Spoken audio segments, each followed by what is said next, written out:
Hey everybody, welcome to Movies Worth Talking About. I am John Carlos and I am joined, as always, by Eddie. Eddie. Hi. And this is one I've been, I don't want to say looking forward to, but I've been wanting to do this one for a little while and I'm in the mood. It feels good to talk about Insidious. Good. It sounds like I like this movie and you are more, I don't know if like's the right word, but it is scary you don't like the experience. Giuseppe. No, Giuseppe Stromboli and the Gabagool of Fire, if anyone knows what I'm referencing. Is it a spicy meatball? But anyway, no, Eddie, have a good time. I do. I don't know. Actually, I adore this movie, but it affects me in all the ways that it's supposed to. So I admire it for being successful at what it does. It is enough. I don't even know if I could say fun, but it's not torturous. But as the movie closes, as I was even revisiting it this afternoon, and the end credits began to roll, my contents had shifted. I was a different person than I was going into the movie. It just alters my chemistry. Yeah. And that's not always fun, because then you got to work on the recovery. But the movie is really good at doing the little things the little tricks that movies can do to effectively do what it's trying to do and how it ends up. So it came out 2011. So now we're looking at 11 years ago. About 2010. 2011. I looked at IMDb. It said 2010. The last we had a discussion in a previous podcast. You were like, I looked at IMDb and you were fucking no, but I didn't look on IMDb. It's because Tubi got it wrong. Because I remember it was Night of the Comet, and Tubi got it wrong. Oh shit, 2010. Yeah. Son of a bitch. Sorry about it. Sometimes IMDb gets it right. Like it's their job to... Thank God I didn't watch it on Tubi. Yeah. I might have agreed with you. But I was gonna say like fuck Tubi, but like Tubi's awesome. So I love Tubi too. Yeah. I love the horror communities, like meme culture of like Tubi, Netflix, and all that. The guy walking away with his girlfriend and checking out the other girl, and like, isn't it Shudder is the girlfriend and Tubi is the girl who walks by and is all hey. Yeah, I like that too. So 2010. This movie to me was like a shot in the arm or whatever great expression. I went in not knowing what I was in for. I remember when I say I wasn't a fan of James Wan, I don't want to say I was a hater of James Wan, but like I hadn't seen Dead Silence. I liked Saw.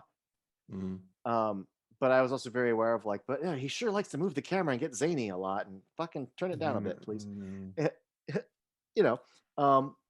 I like that Australian zest that you get in some movies. It's fun, and I like that he kind of carried that tradition. Australian zest. Yeah, like not all Australians. Like obviously, if you look at like Wolf Creek, or was it the Loved Ones or the Lovely Ones? But they're mild. But anyway, when I think Australian filmmakers, the first things that pop to my mind are like George Miller, and I mean Road Warrior. I mean, his movies feel alive. Okay. Baz Luhrmann. I was just gonna say, yeah. And a lot of James Wan, even as he's gotten older. We talked about this in Malignant. He definitely likes to be like, look what I can do. Like the fight scenes in Aquaman are like, wee, Fast and the Furious. It's like barrel roll. Like none of them are the same, but they're all caffeinated. That's a good way to put it. Right? Caffeinated. Yeah.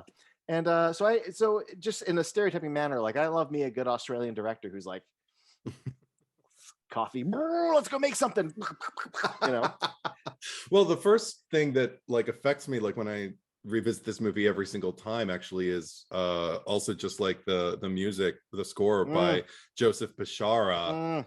because it doesn't just start off with just the clanging as like the production titles are just moving into place before we get to the James Wan credit on the lamp, the sphere. And oh my God, just hearing that, it just took me back. I was just kind of like, oh dear. Yeah, over the production company God. credits. And then all of the winding strings that as we're passing from the silhouette of the old bride, and then we just pan to from the kid's bed, because that's where trauma happens when you're a kid, and it goes right for my horror fan heart and just pans over and everything, and then we get like the big red angry title card, the Insidious, and I'm like, fuck, this thing is assaulting my senses. It's so good. Nothing will top the first time I saw this movie. Yeah. Like, I've watched this movie repeatedly. Nothing ever comes close to that first experience. Well, okay. It happens to me all over again every time I watch it. So it's nothing against the movie.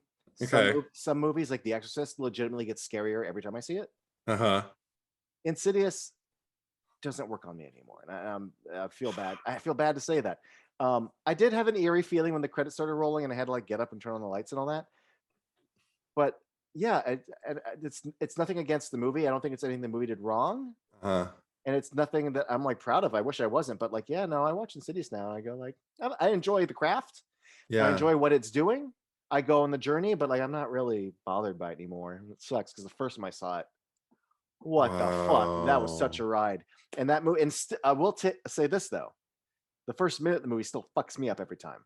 Maybe the hardest part of the movie for me to watch, because, and I know you just sort of recounted it, but like, I'm sitting in the theater, and we're just in the bedroom, and I already don't like old people. It's a thing, so we're passing into this room, and we just see the fucking silhouette outside. Yeah. And I mean, the music is so good. These very rarely do I say music is scary, but these strings, it just gets under my fucking skin. And it's just, we hold on. I don't like creepy smiles, and I don't like old people. And there's a creepy smiling old person. And I'm sitting in this theater just confronted by just my absolute horror. Yeah. Yes. And I'm not happy. And then to top it all off, it just cuts to like, and the music's just assaulting. And I'm like, the fuck, if you remember, there used to be this commercial where the guy would sit in the chair and play like a Maxell cassette, and he would like, that's the horror just flooding me.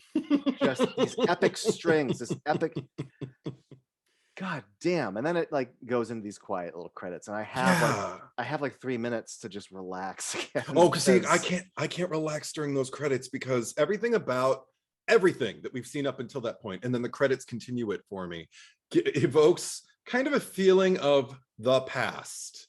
Everything about it, or it's like even just the disorientation of the twisting shot on the James Wan globe, the bulb, as we move down to the kids to we find out later Josh's bed and everything like that. But everything about it seems to evoke, even the way it scares me. Like, these are things that this kind of thing used to scare me as a kid. Had I seen this movie as a child, I might have been undone. I might never have left home. It's almost creepier that it's not the old lady just coming into the room, but just standing, just looming there. And seems content to do so. Don't. It's terrible. It's terrible. So terrible. Yeah. And then but then just all the shots of the house, the fact that like we're just kind of like in this domestic setting that's in black and white, that just old black and white photos always evoke the past for me. It always feels like, and just with that music like up against it feels like a past that has been long buried, but that is just kind of like sweltering like underneath the surface, like swirling and everything. It doesn't, I don't like it. I just go tee-hee every once in a while. There's something in one of the photos. No, No. No, I don't like it. I don't. I know, especially because okay. I'm looking. Hold on, I have to tell you something because I'm looking at it right now, and I forget every time I watch this movie because one of the key things that they kind of hone in on in these photos and in the shots throughout the movie is the grandfather clock. yes. I have that fucking grandfather clock in my house. I'm looking at it right now. I don't want to look at it right now because it's the exact clock. Like I looked at like the face of the clock, shit. and I was like, yeah, like in a close up when they're like winding. It's like in the foreground, and then like somebody's coming out of the room or something. And I was like, oh my god! And it's what's odd about it. It is my grandfather's grandfather clock. So yeah, so I'm just like watching them with this clock at the end of the hallway. It will never be at the end of a hall ever because no. Well, it's bad enough that I have to look at it right now. It's kind of haloed. I like that. It especially in the first house that they move into, it's in like the center. Yeah. Like literally, it's like the heartbeat of the house. Like it's as far from this. Yeah, but yeah. Let me go back. So my anticipation, like, all I knew is I liked Saw. Mm-hmm. Didn't see Dead Silence. Wasn't really interested in following where this was going. But what really drew me to this movie, because I remember seeing a commercial and they had what looked like Darth Maul going behind Barbara Hershey's head. Yes, I'm like, yes. what the fuck is this thing? There's a Darth Maul monster. What's Patrick going on? Wilson's head. Yeah. Oh yeah, that's right. He's talking to Barbara Hershey. Yeah. I remember looking up that it was James Wan directing, Oren Peli producing, and I, as you know, fucking love Paranormal Activity. Mm-hmm. Yeah, me too. And I'm like, okay, I got to go see whatever this new thing is. Yeah. And even though, you know, like the later movies, I think were all released by Sony. That this first one is like Alliance, which is like a Canadian distribution company. Mm-hmm. Like it really, I don't want to call it like independent, but this was in the early heydays of Blumhouse. We'll get to this later, but like the Blumhouse model, which they still somewhat follow, but like we rent a house or two. Nobody gets fucking trailers. Like everyone drives themselves to set. We find a room and that's where people are getting dressed in. Like we make this really minimal. Yeah. Everyone gets paid very little, and like they, you know, like the directors get a back end if it's a hit, you know, but like keep it simple. And it starts off and you're like, okay, it's an Alliance production. I didn't know anything, and it like I don't know if it's my favorite James Wan movie, but I think it might be. And it might be, yeah. I can't think of anything that surpasses it at the moment, and it definitely cracks my top 10 horror. Yeah, like, yeah, definitely top 10 modern horror. Horror. Oh shit! Hands down. That is how much. That is how much I adore this movie. Oh, I fucking love it. But that's how much. But I'm going to say this up front. One of the things I loved about it, just while watching it, was the first scene of the family in the house, and then like the next scene of her alone in the house. Yeah. It sounds somewhat shitty to say, but I felt this then, but I'm like, I feel like Oren Peli, who just made a movie of quiet shots in houses, was such a strong influence as a producer to be like, okay, James Wan, when something scary happens, the camera's not going to roll and spin around someone. We're going to like the calmer James Wan movie. And I felt Oren Peli's producer hands on this movie. And I went, this James Wan this is great. I didn't look up who the DP was either. I wonder if it's somebody who worked with Oren Peli before and not James Wan, maybe. I don't know. Yeah. Because one of the strongest things about this movie is the sound design. And I'm going to come at it from two specific points. One is this movie captures in a way that I honestly believe not many at all movies capture, which is just ambient fucking room tone. Like the sound, the movie doesn't sound stupid, but the movie sounds like what quiet houses sound like. Yeah. And the way the baby monitor, the way the steps, the way the clock, everything, but just the silence, the way the piano reverberates in the room. I don't know who the sound designer is, but I feel like they really had an opportunity, maybe an intention to really put us in the space. Yeah. Not of the horror, but of the quiet, the anticipation, just the way an empty house feels and settles.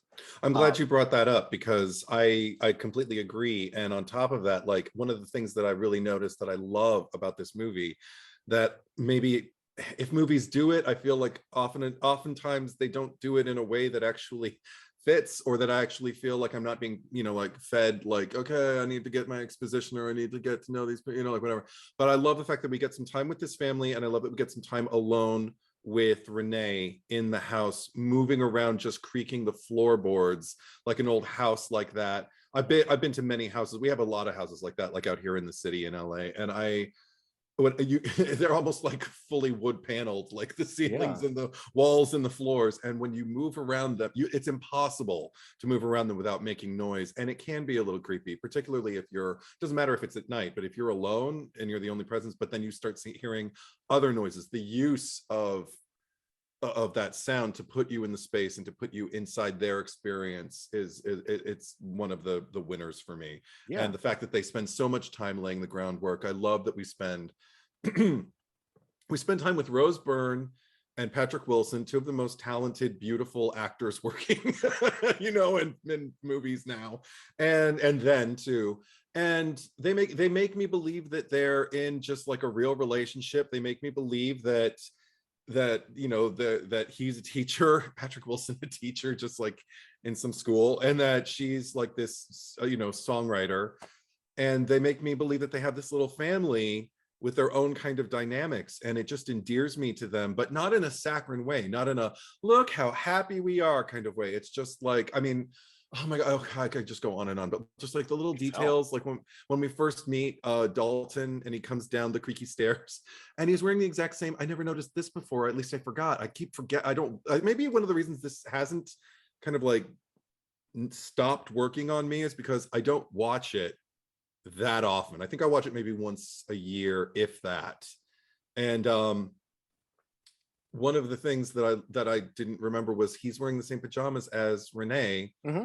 So, and we don't get to see the rest of the family, but I'm assuming they're not all wearing the same pajamas that night. But it's like this wonderful kind of like almost subliminal way to let us know, like, oh, there's a special bond here. This is her little guy. And I just think that's just fail me.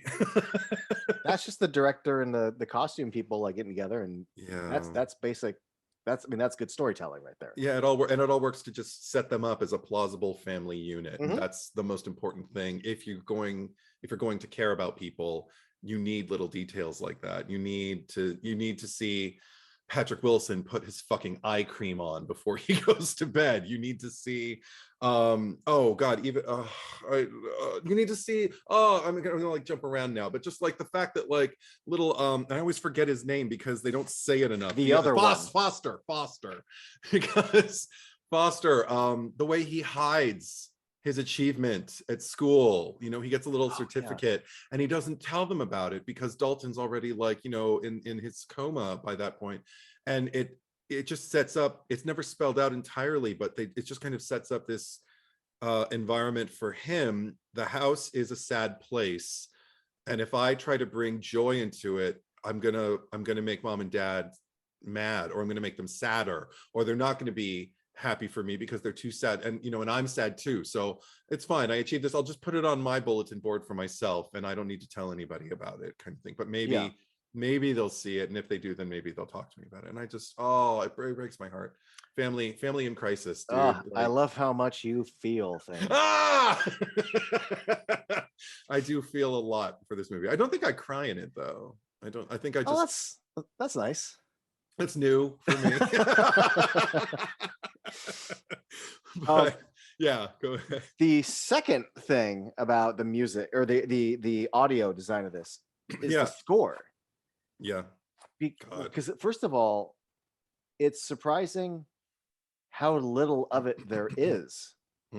There's long stretches, when what's that? I'm gonna go look for the thing and listen to the thing, and then maybe it'll be highlighted by like rusty piano once the surprise or the scare happens. But it's not a heavily scored movie, and in fact, I forgot just how much of it until this viewing, how much of it isn't scored. And then on the flip side is when they decide to use score. Dear God. And what a specific choice it is to use these creepy ass violins. Yeah. I know that they had like guitars that they would like. It wasn't like razor blades, but they were doing something to like guitar strings. Okay. And then a rusty piano. And sometimes the score is smash, smash, smash the rusty piano. Yes. Yeah. And very effective. I agree. I also I have the benefit in my home of a sound bar. So like anytime something would happen like in a vacant area of the house, it actually sounded like it was happening behind me, you know, or something. And it's genuinely, when it needs to be that, it is an unnerving score. Yeah, absolutely. And I don't say that often. So much so that like I thought about like, oh, I should get the soundtrack to this. And I'm like, no, I don't want to be just driving my car and listening to these terrifying violins. Fuck that. I'm not gonna buy this score. Like I can't even imagine like maybe going to like Disney Hall or Hollywood Bowl and just listening to them play the score without feeling like, oh, I'm scared. It's impossible to hear that music without, or for me, impossible for me to hear that music without getting really uncomfortable. I was gonna get into this later, but I guess I'll just bring it up now. But you know, one of the things, like I don't think they wrote like a full manifesto, but they had certain kind of rules that they decided on when they decided to make this movie, and one of them was like no fake jump scares. Like every jump scare that happens is going to be real, which in 2010 really felt, I don't want to say bold, but really fresh, because we had, I forget at what point, what movie I was watching. It was either like the girl at the house at the Jennifer Lawrence, there was the house at the end of the street, or The Messengers, but just like, oh, some birds and loud music because a bird flew by, like all that kind of bullshit. Oh no, the cat, the phone rang, whatever. So to really commit to like no fake out jump scares, like they're all real, they all matter. But not just the jump scares, the score also highlights not just the reveal or the boo of it all, but like when Josh is walking through the further, and then they will go, the little ghost people will go from this to this. It's always like mashy piano, mashy piano. Like it's not a jump scare so much as it's just highlighting the beat. Yeah. Oh, it's so good. And also the use of like mystery around, because I've been criticizing a lot of films on another pod, just like for not doing the not doing the mystery thing right. Like, you know, like it seems like he just got lazy and just didn't want to write something about the further, and the fact that it seems to cross boundaries of time and space, and as we move on in the franchise we find that they, you know, that it's completely true. But even in this first movie, I still find it so incredibly effective without considering anything that happens in the sequels. Just the fact that like Josh moves into that parlor with the lamp and holds it up to the mother's face, the one who's ironing, I think. And and it looks like they're mannequins or something, you know, like, or like people being very, very still. But then all of a sudden she blinks, and her eyes are glistening, and then she even does this weird kind of, like, after she blinks, this kind of, you know, just kind of motion, like, oh no, I'm alive, fuck, or not alive, but I'm not like still, I'm not a photograph, like I'm just on another frequency entirely. And that's fucking terrifying because there's no explanation for it, because all of a sudden there they are, and then all of a sudden they're not, and I don't like it, but but it works. I mean, I love it, but I don't like it. Okay, you know, in my life in the last 12 years, I don't want to say there's two kinds of people in this world, but it really does seem to be people who fucking love Insidious, or who are like, fuck Insidious. I don't know anyone who's like, I don't know, like, it was all right. I don't know anyone who says, it was all right. Who's like fucking Insidious though? I've never met that person. I've met a few. And I mean, I'm not here to criticize them, but one of the things that there's two things that I've sort of observed in my lifetime. When it comes to people's opinions of like comedy, I've often referred to people respond to different frequencies, and it's just like, maybe that frequency is your jam. It's not my frequency. And gotcha. I really register this. And it's not that you don't get it. maybe it's just that it's just not your frequency. And when it comes to stuff like Insidious, I think of it more like flavors. Okay. And I when people some of the complaints, like just this idea of the further and like just creepy ghost people, and like they feel so disconnected, but like they want life, but then they're just these mannequins, and it's like it's not so much that you're overthinking it, and I'm not going to accuse you of not getting on board, but like I tend to like the movie's tone.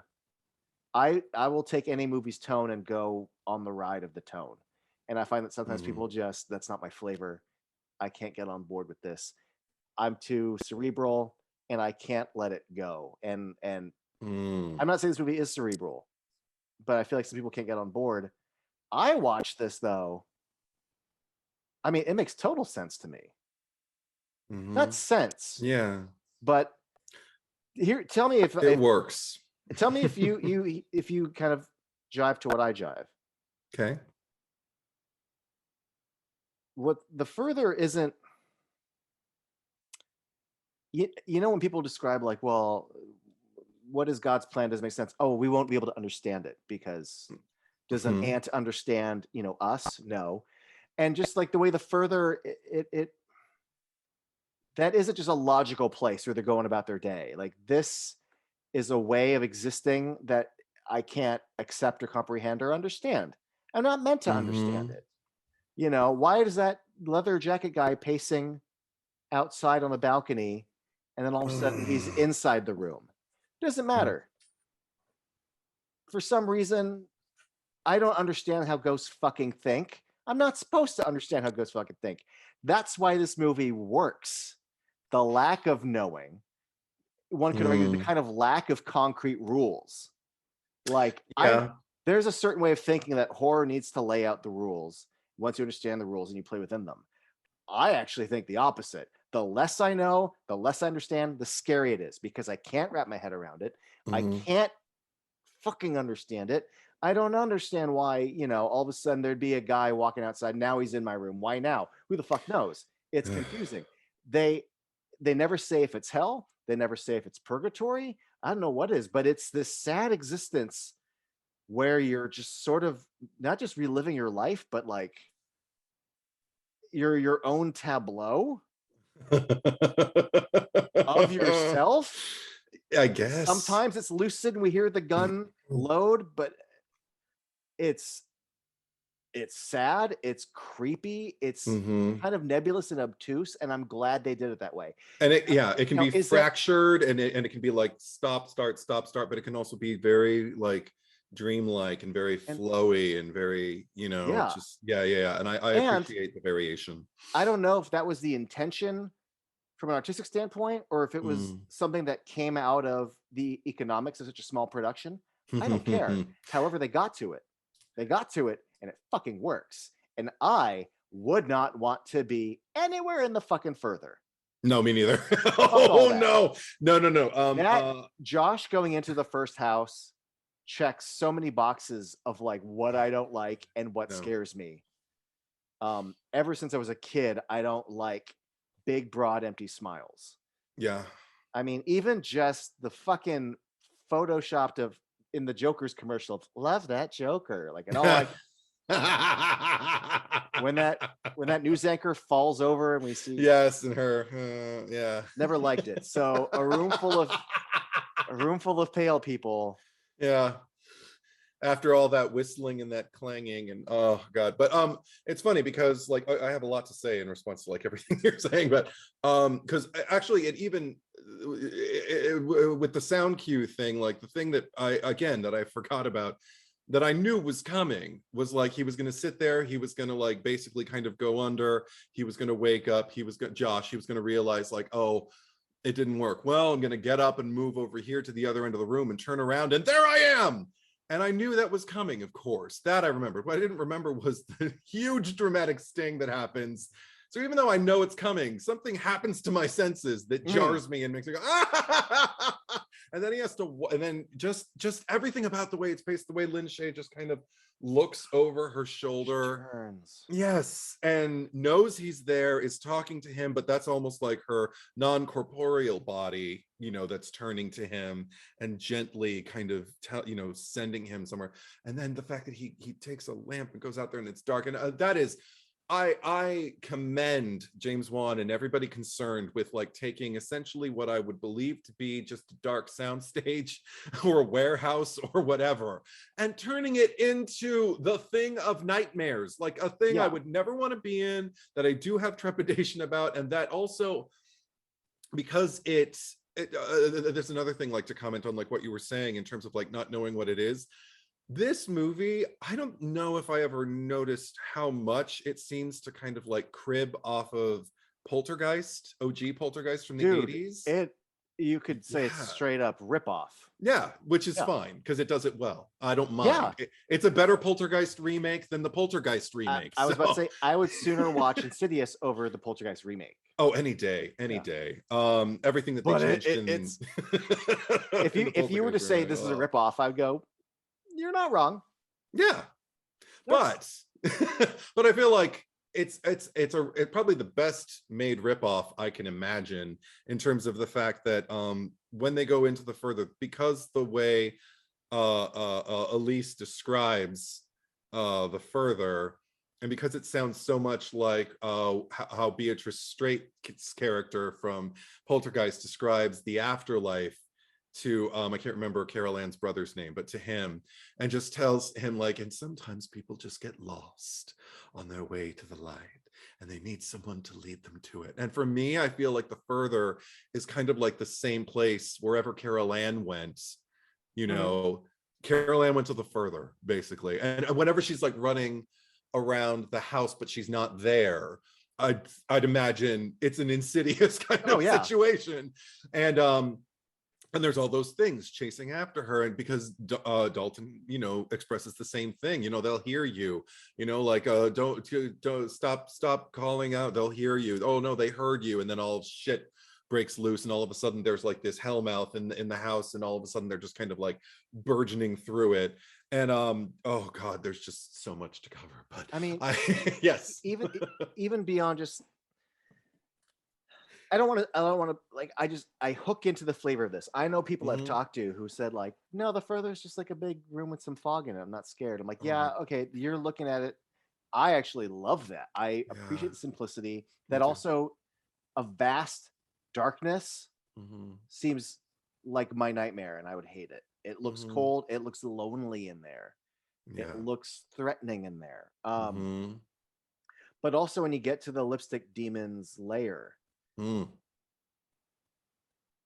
theory, I should feel like, well, this is a bit nonsensical, but the way the movie's vibe is, and also the James Waniness of it, like it feels like, you know, as I'm getting closer and closer to the actual vessel of Dalton being strong enough, like, yeah, like, what the fuck is the further? I don't know, but I've got this layer. It's kind of operatic, and I sure like my marionettes. And you know what? Like, I hesitate to say it's scary, but like, no, if I was in there and that was his space and his comfort, like, none of that's fun for me at all. Not at all. No, not I don't whatsoever. Like it. It was especially Eddie. If I was Dalton's age, oh dear God, and there was a thing just blasting Tiny Tim and fucking sharpening its claws while its little marionettes, like, fuck all of that. I'd just be crying nonstop like Dalton was. it's this movie, like, what it's thrown out there fucking works for me. In a way that, and also, but the fact that it's also simplistic, like I know they just rented like a little space, and like it shouldn't work, but what they do with it and how they light it and the direction of the cast takes something that my brain should not accept and takes me on the fucking journey, man.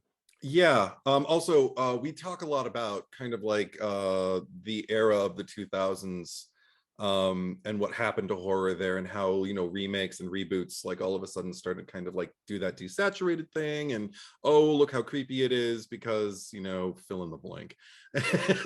We've said it.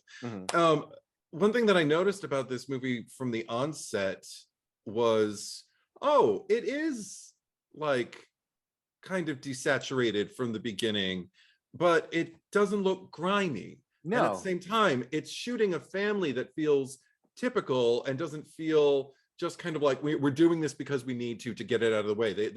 Whoever's filming this, like James Wan and his creative team, all seem genuinely interested, and therefore I'm genuinely interested in this family and who they are and like what the dynamics are, and like, oh, how's they doing? Well, you just moved into a new place and the books keep falling. Oh, and no one's snarky, no one's shitty, no one's needlessly.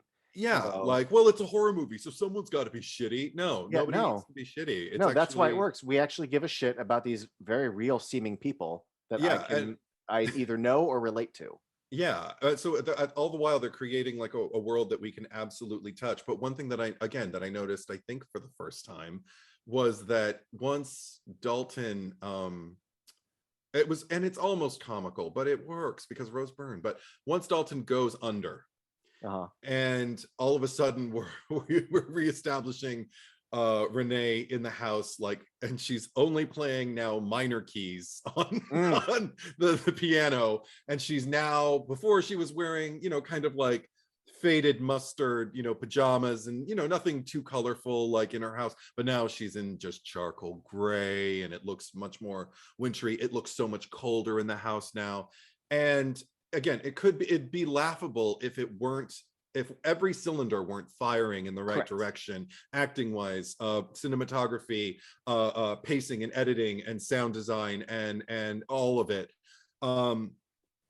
Because like the second she starts hearing that whispering like on her baby monitor and everything like that, it fills me with dread. Oh God, because again, it's still a house, it's still a family. It's not like, and now the desaturated years, you know, it's just it's a mood shift, but it's still the same family. It's just like, again, a family in a minor key, which I really appreciated. And then when you realize like, oh God, but the other people of this family are like under attack, like a screaming baby. I mean, she's screaming when we meet her, you know, like she's just sitting there in a high chair screaming, and that usually makes me go, but because it's already kind of been established, like it's a baby, it cries, that's what babies do. Her name's Callie, right? I think that's her. Know. Okay, her name's Callie. So her name is now Callie, but the fact that that there is something that is highly influenceable. Is that a word? I don't know. Highly influential, susceptible. Yeah. So just like, and highly like easily influenced. Let's put it that way. At like such a precarious time in their life where they're like, they can form memories, they can form trauma, but they can't necessarily put it into any kind of, you know, cohesive, like, oh, that's what this is. They're just kind of like absorbing the trauma. And the fact that we have to hear and we have to watch the mother hear that the baby is absorbing trauma, that's a fucking fuck toast of fuckery, fuck face. And you also touched on James Wan, you know, like, ooh, look what I can do with the camera. One thing that I really appreciate, I touched on it with cinematography, is that I do notice every now and then, as they've moved into the new place, even when Dalton is still awake, there are some shots that look very pretty, you know, like they're catching interesting angles and like doing things, but it's not distracting. It doesn't derail the movie. It's also still just capturing, it's finding visual interest, but also still keeping this plausibility going. And that's hard to do. No, I mean, this is some of the smartest direction I think he's ever done. Absolutely. In fact, when he does get what I call James Wan-y, there seems to be two moments. One is when Specs and Tucker are like setting up, getting all the equipment. It's like close-ups of bulbs, and you're like, all right, cool, all right, it's new tech, I guess, and it's all very exciting tonight. Okay, but the other time is, again, it's the restraint. I'll never forget, like when I remember Spielberg was making Amistad, and I saw some interview with him, because my brain remembers the dumbest shit. He's talked about, he's like, I've been accused of moving the camera a lot. Yeah. So with Amistad, I decided I'm not going to move the camera. And when I am, it's going to be when it really matters. And I think I do it maybe like 5 times for these 5 beats. Mm-hmm. And with Insidious, I felt like James Wan, like, calm down. But when we see the Lips Demon's Lair, it's like, here's his record player. Here's like it. This is the right time. And because the movie has been so calm, I am now not happy with where I'm at. Yeah. I am with Dalton. I don't like this. Good job about employing your energy at this exact moment. And also the fact that there seems to be a cinematic language for every ghost, or most every ghost. Like we talked about the stop-start motion of the family, and then there's kind of like almost like the comic book, like Dutch angles of the lipstick demon. But then you've got like the old bride, who's just kind of always got this glidey, horrible, like almost like we're the ones who are what's the word that they do, the astral projecting, the astrally projecting like toward her and through the house and everything like that. We glide to her from Josh's room, and then when he's confronting her at the end, it's a big like and even like spooky gray child ghost who likes to play Tiptoe Through the Tulips. Jesus Christ, the first one to play that fucking song. Even he has his own kind of like, you know, like wide shot, and it's shot very in a very kind of pedestrian manner. Like he's kind of like running through shots and, you know, erupting out of the cupboard and like laughing and making, oh my god. Okay, I think I usually watch this movie at night. I don't have any memory of watching it during the day before, and I'm wagging my finger at you because because I had to watch it during the day because I told myself I'll watch it last night. I was like, okay, I'll watch it, and then it got late, and then I started like seeing things, like, I don't know, just like, you know, sometimes it's late and your eyes play tricks on you. Sometimes I think there are, you know, travelers in my house or whatever, and I'm just like, okay, cool, just don't hurt me. But I was not in the mood. Like I was like, tonight's not a good night to watch this movie and have that kind of shenanigans going on. So you know what, I'm gonna go to bed. I'm gonna put on my ASMR and I'm just gonna fall asleep and watch it in the comfort and safety of daytime. And I don't think I forgot, because it's one of kind of like the benchmarks for me of this movie is like the first appearance of the lipstick demon in the daytime, the first appearance of the gray child ghost, you know, from another time in daylight, and also just reminding me over and over again how much playful little child ghosts, not okay. I can't. The laughter, I can't. I don't want to hear screaming, but maybe screaming is preferable to laughter, because the laughter makes me feel like they want to interact with me, and at least the screaming, like there's an urgency to it. Like maybe there's something I can do. Maybe I can call someone. Maybe I've never heard a child ghost scream before, so I don't know if this is true. But the laughter fucks me up. It's not good. It's not good. The first time I saw this movie, and legitimately, when she's walking through the house and you just see him next to the fucking ironing board, like Blair Witching it against the wall, I probably, like, I wouldn't be surprised if my hair turned white. Like I was like why? And we just did we all fucking saw that, right? Like what the fuck? Eddie, how simple is it that a movie can just have a tracking shot and there's a little boy sitting in the corner, but the framing, the fucking ambient room noise, fucked me up. So when she's outside and you first see him looking towards the record player, I was like, and doing his little kind of dance. But now, here's the thing: is now I go, oh, it's cute. He likes Tiny Tim, and he's doing a little dance, like his little, because he ultimately has no malevolent spirit to him. He just wants to listen to Tiny Tim, and he wants to play hide and seek, and he's not fucking with her whatsoever. No, unless she was like, hey, I was listening to that song. Fuck you. But this idea, I will admit though that the idea of when she looks at the shoes and he jumps out, he part of me goes, well, clearly he's no threat. But also the thing that does kind of scare me is that it's like, no, you don't even fucking matter. Like, I'm doing my thing. And isn't it weird that like I have no regard for you? What could I do now even more so since I have no regard for you? Like that potential. I don't like it. Yeah.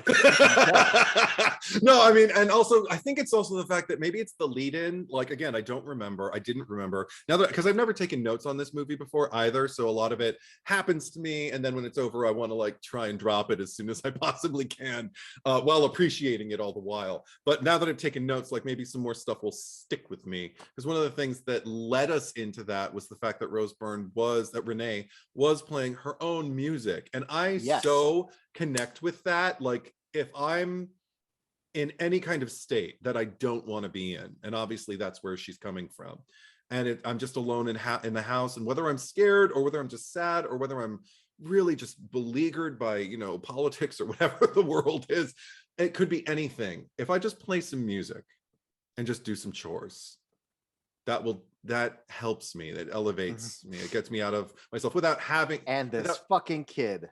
And then all of a sudden, like, and then the fact that, okay, because this is the other thing, like you talked about the noise, the fact that like while she's outside, we get like little notes of like outside noise, like ambient noise, like she's really out there, like, you know, taking the trash. We're not on a set right now. We're in a house, in a neighborhood, and the bees are buzzing and the children are playing and laundry's hanging on the line and the wind is blowing and the sun is shining. And then all of a sudden, this song again, this song from another era by like the creepiest Tiny Tim. He was big, yes? Were people into that at some point? Why? No. God. he's fucking lovely. Are you talking shit? I am terrified. No, he's lovely. And his music, yeah. Oh God. No, what a unique performance. No, he's great. That's the shit out of me.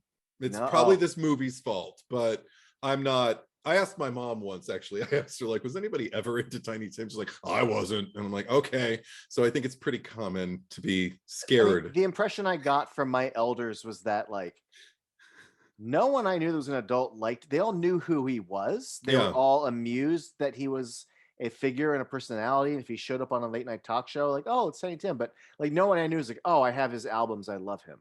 Right. But I went down a rabbit hole and go, oh, this guy's fucking awesome. Oh God. Okay, maybe I need to get more exposure, just like exposure therapy. Because the song to this day, like, no. He's such a sweet and unique performer, man. It's great. But the song is ruined. I can't. No, see, I was the opposite. Where my first time hearing that song was I went down a rabbit hole with him after the fact. So like, at first I'm like, this fucking song, and now I'm just like, oh come on, it's a little ghost boy dancing to Tiny Tim. That's great. That's an awesome little boy. No, that's the thing is like that's what, like I said, like if there are things that exist and if they kind of pass through and whatever, that's so cool. That's fine. Like, you know what? Cool. But the thing is, it's like that line from The Others that always bothered me. It's in the trailer, I think, where she says like, sometimes the world of the living gets mixed up with the world of the dead. And I'm like, no, right. No. I'm harsh boundary. I am not about the boundaries. You know, like hard, like build a wall or anything. I'm not. Hashtag build that wall. No, I'm really not. I'm like, live and let live. And as long as what you're doing is legal and doesn't hurt anybody, aces. But I lose my words, John Carlos. I almost cease functioning. Like if I've had, I don't remember if we've addressed them before, but I've had like some things that could be not necessarily supernatural experiences, but, you know, unexplainable, you know, like there's no rational kind of like reason, like, well, maybe no. So maybe I just hallucinated. Maybe that's the rational excuse. And we were all, the people I was with, maybe we all hallucinated. Mass hallucination. It happens, right? But if it wasn't, I've had enough experience to know I don't need any more. Blessings and like, you know, like good energy, like that's cool. Like, but full on manifestation and let's play a game of tag. You're it. Ha ha ha ha ha. No, a world of no. And I'm glad that at least in the movies, if you don't like it, you can just tell them to go away. And if you do it enough, you do it forcefully enough, they go away. So you just have to, just balls out, or whatever you have, ovaries out, whatever your business is, business out, and just be like, hey, no, no, this is, but not that demeaning, but just like, hey, no, and just, back off. I do want to go back to something you said, because there is something else that affected me about that scene. Okay. It's the fact that she's outside looking in, just like the comfort, like, first of all, this movie works because of the basic tenets of haunted house movies, which is, it's one thing for you to go camping and trespassing in an old man so-and-so's yard, and a slasher comes and gets you because you went into a graveyard because fear of the others, like in Hostel. This is your home. The bad shit's out there, but this is my home. And the idea of ghosts is like, well, shit. Like, I can go to work or whatever, but like, I come home to this and you're here. So I get it. Insidious works very well in that regard. Also coming off the heels of that, like the fact that, I'm sorry, can I say? Yeah. Just because she also came from having her bedroom completely violated in the other house. They've just moved into this house. And even she was so scared of the house that she moved the crib. Did you notice she moved the crib into her room? So the baby could be closer to her. So the baby, because that man, that banshee, angry man, leather jacket man, the leather jacket banshee man who's angry, can't get the baby anymore. And then like he's doing the pacing and he's in there and he like a banshee yell like at her and everything like that. And she doesn't feel like, let's just move. So it doesn't need to be a malevolent force. It's just the fact that like she is probably never experienced anything supernatural before, and now something's trailing her, certainly. Like it's like Pandora's box has been opened, and now that she's done what everybody yells at the screen for characters to do when they refuse to move, she moved. She got the family to move. She got her husband to agree to it, and they moved. And she's even got the most supportive mother-in-law in the world. But now she's still experiencing things, and if something good can happen, something bad can happen. And I think that's what terrifies me the most. Anyway, I just wanted to get that in there. No. I want you to get it in there, Eddie. Oh, great. What were you going to say? So not only does it work as an invasion of your safety in your home, but the fact that she's like outside her home, like she's out of the property, and she's out in the sunlight. And in theory, like you want to look around and be like, anyone walking their dog, like, look at what's in my home that I can see from outside of my home. That's fucked up. Yes. If anything, although I correct myself, but like at that point, if I'm outside my house and I see a dancing boy in my house, I don't go in. I guess I just live outside now. But your son is in there. Your comatose Eddie, that's son what I'm about is to in say there. There's a few other times where I'm like, if I saw that, I'm not doing what they're doing. But then I had to, and I always reminded myself, I go, wait a minute, but they have kids and I don't have kids. So when they see something spooky in their house, they have to go try to do something, because what about my kids? You have a puppy now. I do have a puppy now. What would you do if, things were the way they are and you saw? Because in movie, you never really see, I don't know, do ghosts give a shit about animals? Probably not. But it's about I would, if it was here's the thing, Eddie, if it was a real thing, like Ripley's got to go back for a fucking cat, absolutely. Go save fucking Jonesy. If it's like a ghosty thing, I have to see what's its intent, because chances are, not to brag, but like they see my dog, every ghost is gonna be like, oh Joe, See, I don't think like that. I think like if anything happens to my baby, she's curled up right next to me right now. If anything happens to her, I'm gonna fucking blame myself. And that is terrible. I don't want to find her. You know what I mean? I just changed my mind, Eddie. You want to change my mind? I changed my mind because I remembered Paranormal Activity 2 when the dog's like, no, can't, no good, can't hear you. That's yes.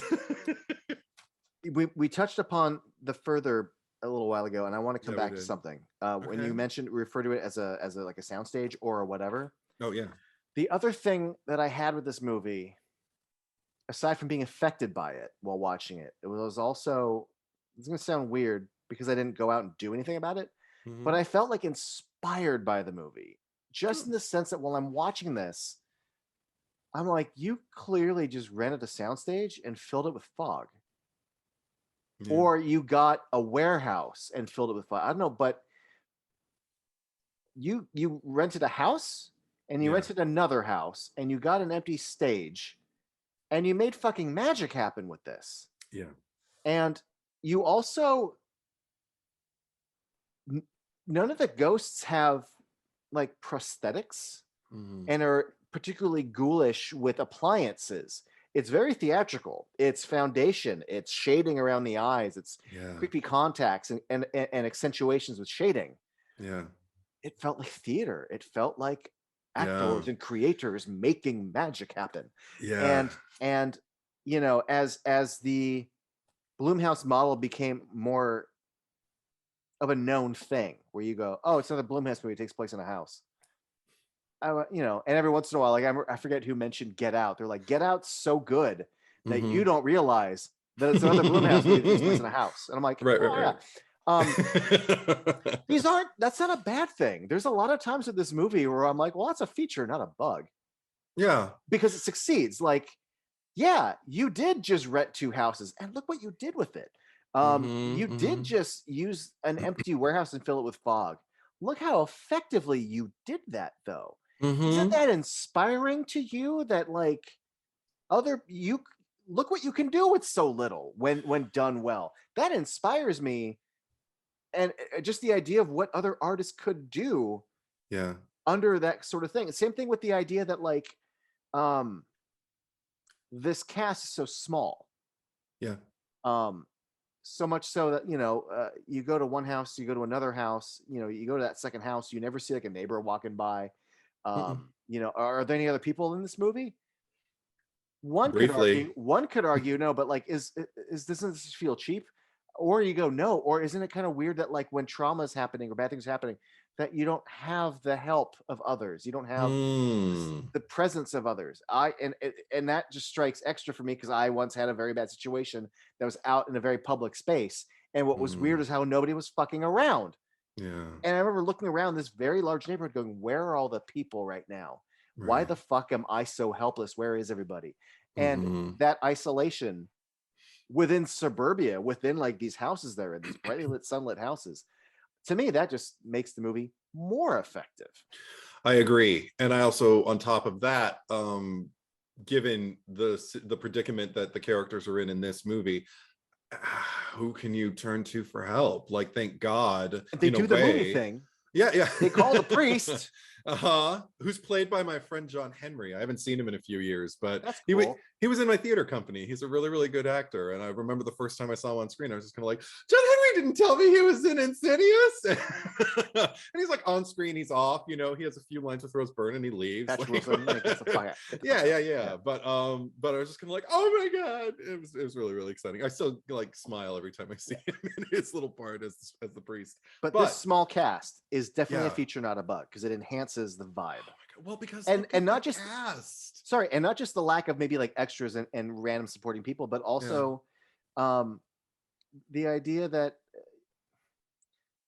Foster and the baby, like the movie, the cynic in me would say like, oh yeah, why aren't they in this movie much? It's like, well, no, we're focusing on the parents, but at least they have the good sense to say, oh well, so and so is watching them tonight. Yeah.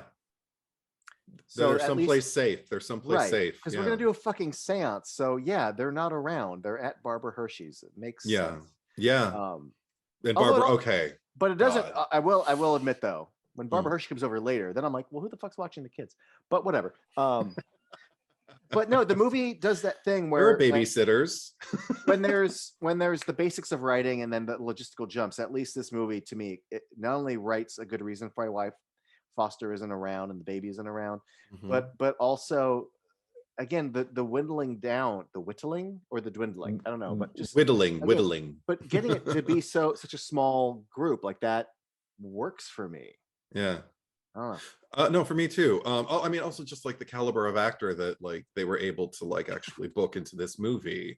I mean, dear, okay, because also again, like I love that there's no real kind of like nod thrown toward the entity in this movie in terms of like, well, some people call it an entity, like there is no moment like that, but she brings like this gravitas to, this like woman who has known trauma and experienced trauma, and there's this weird kind of like non-canon thing going on in my head where I'm just kind of like, yeah, she would know because she faced the entity, she has been sexually assaulted multiple times by something in her house. This woman knows what she's talking about, even though that's not her character at all. But I love Lorraine, and I see another thing, like I love the fact that she's, number one, I already mentioned, so incredibly supportive of Renee when my favorite thing about her. Yes. And just like backing her up 100%, like no one knows what you're going through right now. She didn't even say I know. And that's what I love, when trauma can speak to trauma. When trauma speaks to trauma, I don't think, if it's at its most kind of like what's the word, not enlightened, but just like hypersensitized and like maybe evolved from its trauma, it knows not to tell other people, I know what you're going through. It'll be like, nobody knows what you're going through, because nobody knew what I was going through. And as lost as you feel, you are completely justified in it. And the thing is, like, just know that I'm here anytime you need me. And when I feel like there's things have gotten to a point where I need to step in, like when I start accumulating like the clues and everything like that and putting it together, I'm going to step in. I'm going to raise my voice. I'm going to say, I know someone, because she worked for me before. And as far as we know, it worked. But now there's this genealogy. I also love the fact that Lorraine, it's never spelled out, but Lorraine astrally projects too, because the dream that she talks about, encountering the lipstick demon. I part of me, my brain just has always, I don't know if it's genetic, if he got it from her, or if it was, to me, I always just thought it was like a movie thing, like I just had a dream. But you're right. I mean, because she drifts in, the camera still does that kind of does the thing. That's true. Movement into his room. So yeah. And I think she's more professional at it too. Like she knows she can talk when she does it. She can interact with things and stuff. Yeah. I forget what the second thing. The first time she just says like, "No one knows what you're going through. Like, do your thing." And I'm like, yes. Yeah. But then she says something later. I think it's when they move. I forget what, but it's a little bit more personal. And I'm like, yes. Yeah. I like what I forget. And I just watched it like a day ago, but I just watched it this afternoon. I don't remember. One could argue that she knows too much to not spoken up, but she says something to the effect of like, I hadn't done anything until now, but now I'm speaking up because X and Y and Z just happened, which I remember thinking being good enough that because clearly I can't even articulate it, so it's not a problem. But I look at it now and I still go, I don't run into, you should have said something, because the movie assuaged me of that. Okay. I actually don't even fault her for anything like that at all, because of the things that we're talking about, you have to wait until somebody is at a point where they are so willing to believe that, because otherwise you just sound crazy and they will shut you off and they won't let the help in. Sometimes you have to wait for your window. And I feel like that's something because she knew she had navigated through it before. Maybe she had a bad experience trying to tell somebody who didn't believe her, and it fucked her over even more, So I understand. I feel like I understand and respect that decision. Yeah. But one of my notes was just, her listening to, is it Renee? Yeah. My only note was, Barbara Hershey gets it. Yeah. That's her role in this movie. It's like, Josh is staying home from fucking work and not fucking, I get it, he's scared, but like Barbara Hershey fucking gets it.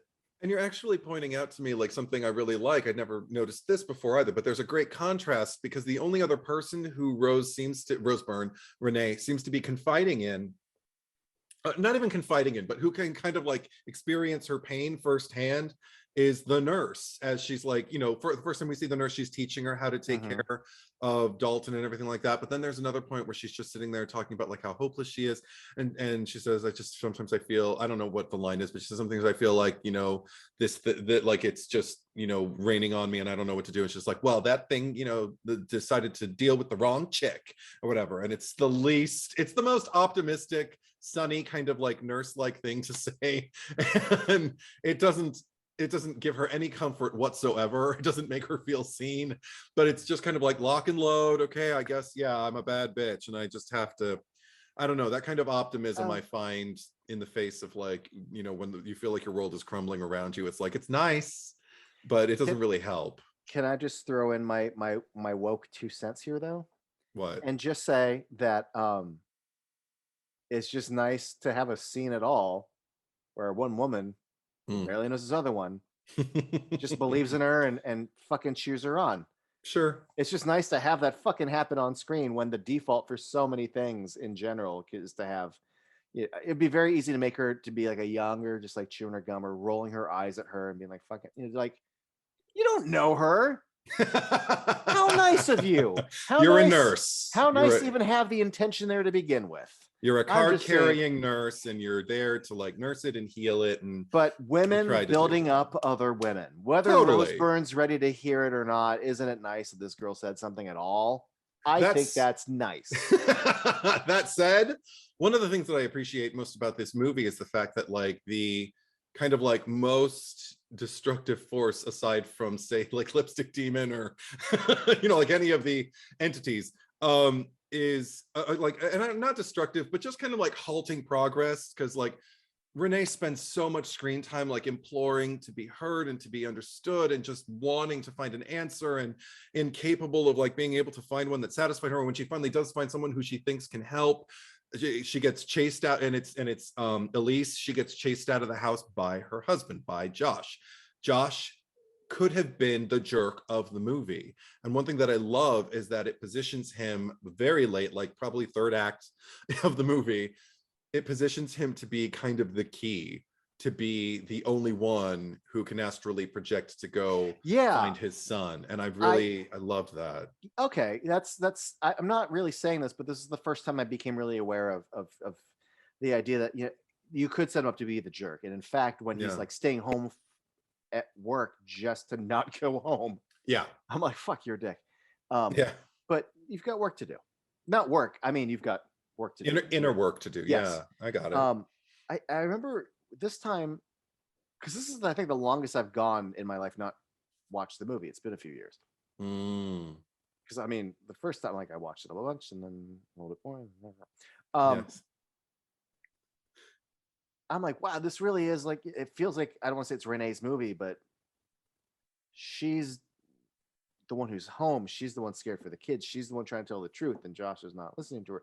And it feels like for these first, like this first half, these first 2/3, like I'm like, wow, go mom, like go mom. And then it's like, and dad's gonna fix it all. And I went, oh, interesting. I don't know if I totally feel that way, but like I did become very aware of how engaged he is in the last act of this movie while she sits in a living room. And I went, I'm not complaining, but like she really doesn't do much in the last third, does she, considering how much of a driving force she is? And if it wasn't for the fact that they did lay a groundwork that Josh has to go on a journey, then I'd probably be more shitty about this and being more fucking SJW woke about it all. Right. But the fact is, he is a little detached as a father in the beginning. I mean, he's not detached in a shitty way, but like, he's acknowledging like, hey, I go to work. Thank you for fucking setting up the house. And I forget what happens. Where he's like, oh, I didn't notice. But yeah, at least he takes the time when she says like, we need to get the fuck out of this house, that he's like, okay. Yeah, let's do it. I'm like, hey, you're listening. But the idea that, you are staying at home instead of going home and confronting it, and gets defensive about it when they're fighting about it on the lawn. He's like, what? This is happening to me too. And I'm like, yeah. And you're being a fucking bitch about it by staying at work and not helping. But in learning the truth about what happened to him and kind of rising to the occasion, I basically see a guy who's kind of a dick to like, oh, you're not a dick anymore. So yay. Yeah. Sorry, I went down the wrong pipe. Excuse me. I couldn't help but wonder though if you had somehow restructured this in a way so that she's the one who also, I don't know, but that's the conflict, right? She's the one he's also the element that needs fixing in the relationship. And by the end of the story, the tragedy is by the time they get Dalton back, like the hope of like, Josh has been on a journey now. I would love to see you guys as a parent couple get to be a parent couple now, because I feel good about your future. Except it's not Josh anymore. And you hit it on the head. That's why I'm okay with Josh being, because you said, Dad, go in and fix it all. Dad doesn't fix it all. Dad fucks up majorly. Dad does what, again, like in a misled kind of way, he thinks he needs to do, which is like to kind of face off with his own demon. Eddie, they get in the house and he lets his son just go down you went through all that. Mm-hmm. You take your kid by the fucking hand and you walk him to his bed and get him back in his body.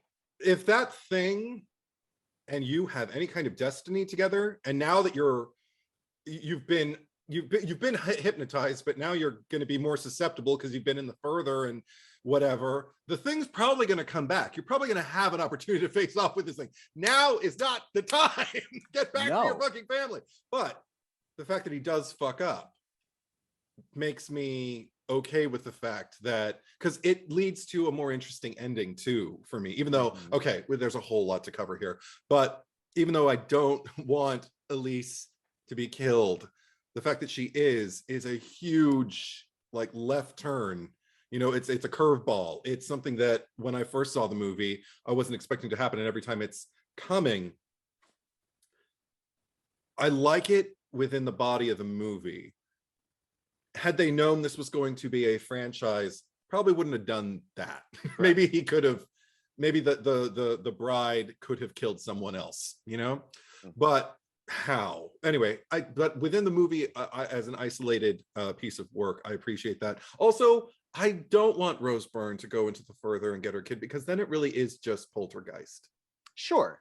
Yeah. Well, again, that's why I kind of preface by saying I don't totally feel this. I just could have observed it, but there are reasons why I'm not saying I agree with this observation. But I still get to observe, like with Poltergeist, like with Tangina and with Jo Beth Williams and with Beatrice Straight, like there are women kind of leading the charge. And the dad fucks up in that too by pulling the rope back too soon. And maybe, for all we know, he's the reason that all that shit goes down in the final climax. We don't really know why. But in this movie, we'll talk about that at another time. In this movie, yes. No, keep going. Sorry. But in this movie, the fact that, like, yes, we got Rose Byrne, Barbara Hershey, Lin Shaye. We haven't talked about Elise enough yet. We'll get to her. Yeah. But the fact that, like, women again are kind of like leading the charge and getting, like, you know, the innocent children who can't really fight in this battle, they're getting them out of, you know, the house, making sure they're safe. And also, I love, okay, let's talk about Elise a little bit, but and then because I know you have stuff to say too, but let me just say, I love Elise. And I love her positivity. I love that when she walks into the house, I can just feel this sunny openness that doesn't feel like she's not creepy seance lady. No, there's no sinister. There's no violins off stage. There's no smoke machine. There's no mirrors. There's no I feel the thing, you know, like all. Or even The Exorcist, where like I'm serious and like the lighting and grim.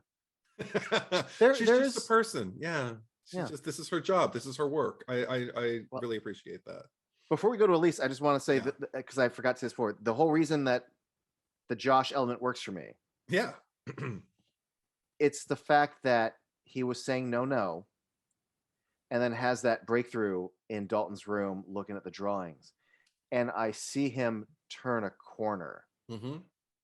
That's why I don't have a problem with where the movie goes in the third act, is because I actually get to see him grow and understand. Yeah. And basically, Rose Byrne is already there, and I get to see him get there to her level. Yeah, so I agree. That's the journey I'm okay with. Yeah. So yeah. Now I agree entirely. Yes. Elise. I'm just gonna say this. And I feel this way every time I watch it. I actually look forward to this beat, and I got it again last night. It's the shot of the door, and the door opens, and Lin Shaye is there, and I just go, yeah, totally. It is quite literally it is a warm light on me in my living room. I feel it. Yes. What a There's this incredible vivacity and, again, healing energy, more so than the nurse, even though I know you're the champion of the nurse, but I feel more like affected by because, and also just the fact that I love what she does with this. The fact that, because also up until this point, Lin Shaye had been largely kind of like a character who was sidelined, like on the periphery of the movies that I watched, a lot of them New Line, and I wonder why, but I always liked her. She always had like that kind of positive force to her. Some movies more than others where she got an opportunity to really, one of my favorites is Living Out Loud, where she just plays the nurse. And she, like in New Nightmare when she was a nurse, this is like 4 years later. And she has this great scene with Danny DeVito where he's like, would you just take some extra care of my daughter? Like, I got a lot of patients here. I just want to slip you some money. Tries to give her like a 50 or something and just tell her like, just take a little extra care with my daughter. She's like, we're really going to do that. We're really going to do that anyway. Now you put that away. And he's just like, okay. And he calms down. She healed him, like for the moment, like she got him to just kind of like, listen, you can trust us. We care about her. And I'm like, I love you, Lin Shaye. So I already love her going in. So then to see her actually kind of like take a predominant role that is such a force, that is the Tangina of the movie, but also largely her own character. Like, she isn't Tangina. She's Elise. And I love Elise. And I feel safe with Elise. And I love that Elise knows to grab the hair of Dalton and scream in his face for the demon to get out, to leave this body. Leave this body. I mean, this is badass shit that I always wanted the women in my horror movies to be doing. And it's so gratifying. It's still so gratifying. And you're right. She was on the peripheral on a lot of projects, and it's cute when she has little cameos in movies that her brother produced and all that. Yeah. But who I think, it's not to get on tangent here, but I have always respected the Farrelly brothers for going like, we're going to put you front and center a lot. Yeah. We get what you've got to offer here. And it, as much as her body of work, I will always look back fondly on her in Kingpin. Oh, and like Woody Harrelson will just be like driving his car and he'll look in the mirror and she's like, he's like fixes the mirror, like. Wow, you really jarred something loose there, Tiger. Like, I haven't thought about that movie in so long. Oh my god, like just 20 years. The Phantom. Yes. She's game. She's a game broad. Oh yeah, no, but she's Dumb and Dumber, Kingpin, Something About Mary, Me, Myself, and Irene. The Farrelly brothers know what's up. But I feel like this movie kind of kicked off. Gosh, she's in one of the Critters movies. Oh right, Critters 1 or 2. I forget which one. I do too. I just saw Critters 1, but I don't remember her in it. But maybe she was. I don't remember. Maybe she's in 2. I feel like she's probably in 2. My memory's so unreliable these days. Go on. I feel like Insidious kickstarted the royalty of Lin Shaye as like modern horror royalty. Because I feel like after Insidious, everyone wanted her in their fucking horror movie. Yeah. And I was happy every time she turned up. I was like, yeah, Annabelle? Sure. Yeah. And which is a sentence I don't normally say, but no, I never say it, but in this context, I will. But also just like I also adore the fact that I'm sorry, also the Ouija. Yeah. Oh yes. She's the other sister in Ouija. Right. And I remember that was another one where I was just like, because she's at the end of that first movie, isn't she? Or is she's like somewhere in the pocket of like between the second and third act of the first movie? No, or is it only the second? I feel like she was introduced like mildly, like at the end. She's introduced later, like in the third act.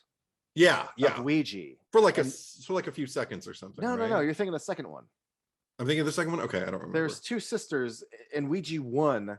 And they go see the other sister who's like in the asylum, and then you find out the twist of like, oh, they're right. Ouija 2 is the prequel, right?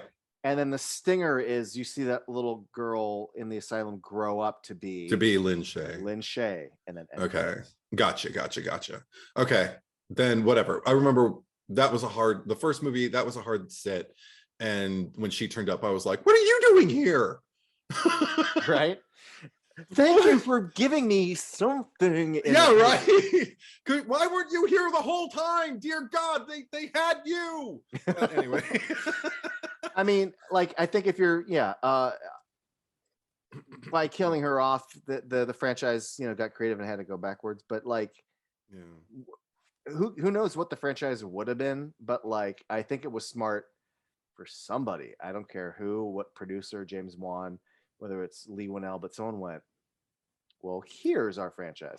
Absolutely. I know we had this family for the first two movies, but you.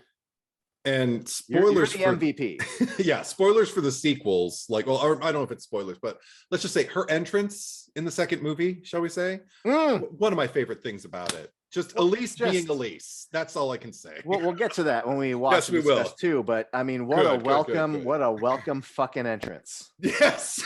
Absolutely. Like, again, where were you?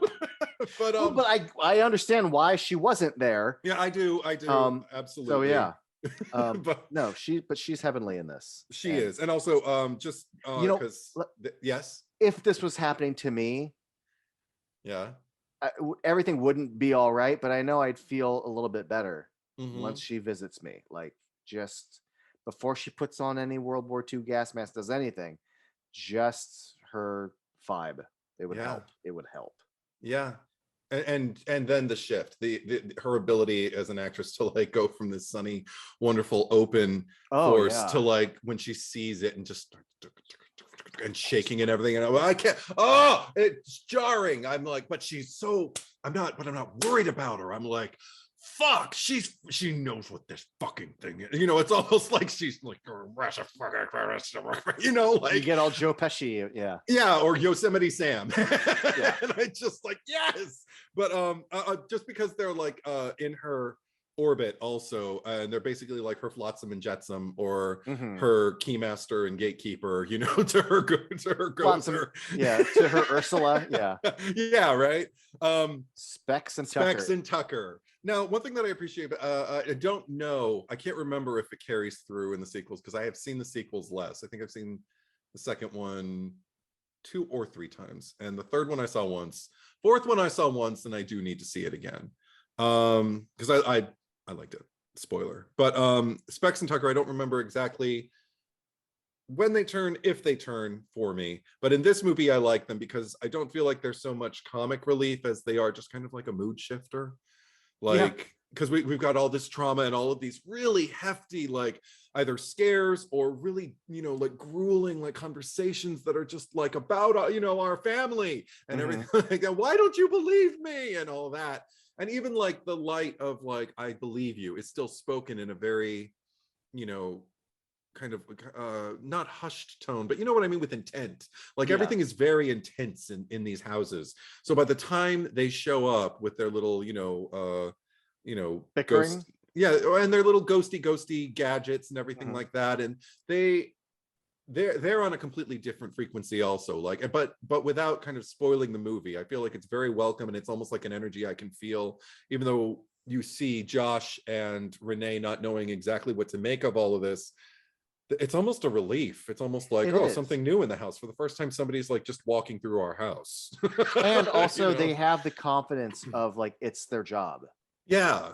This is going to sound weird at first, but it's the same thing to me, almost like the Ghostbusters.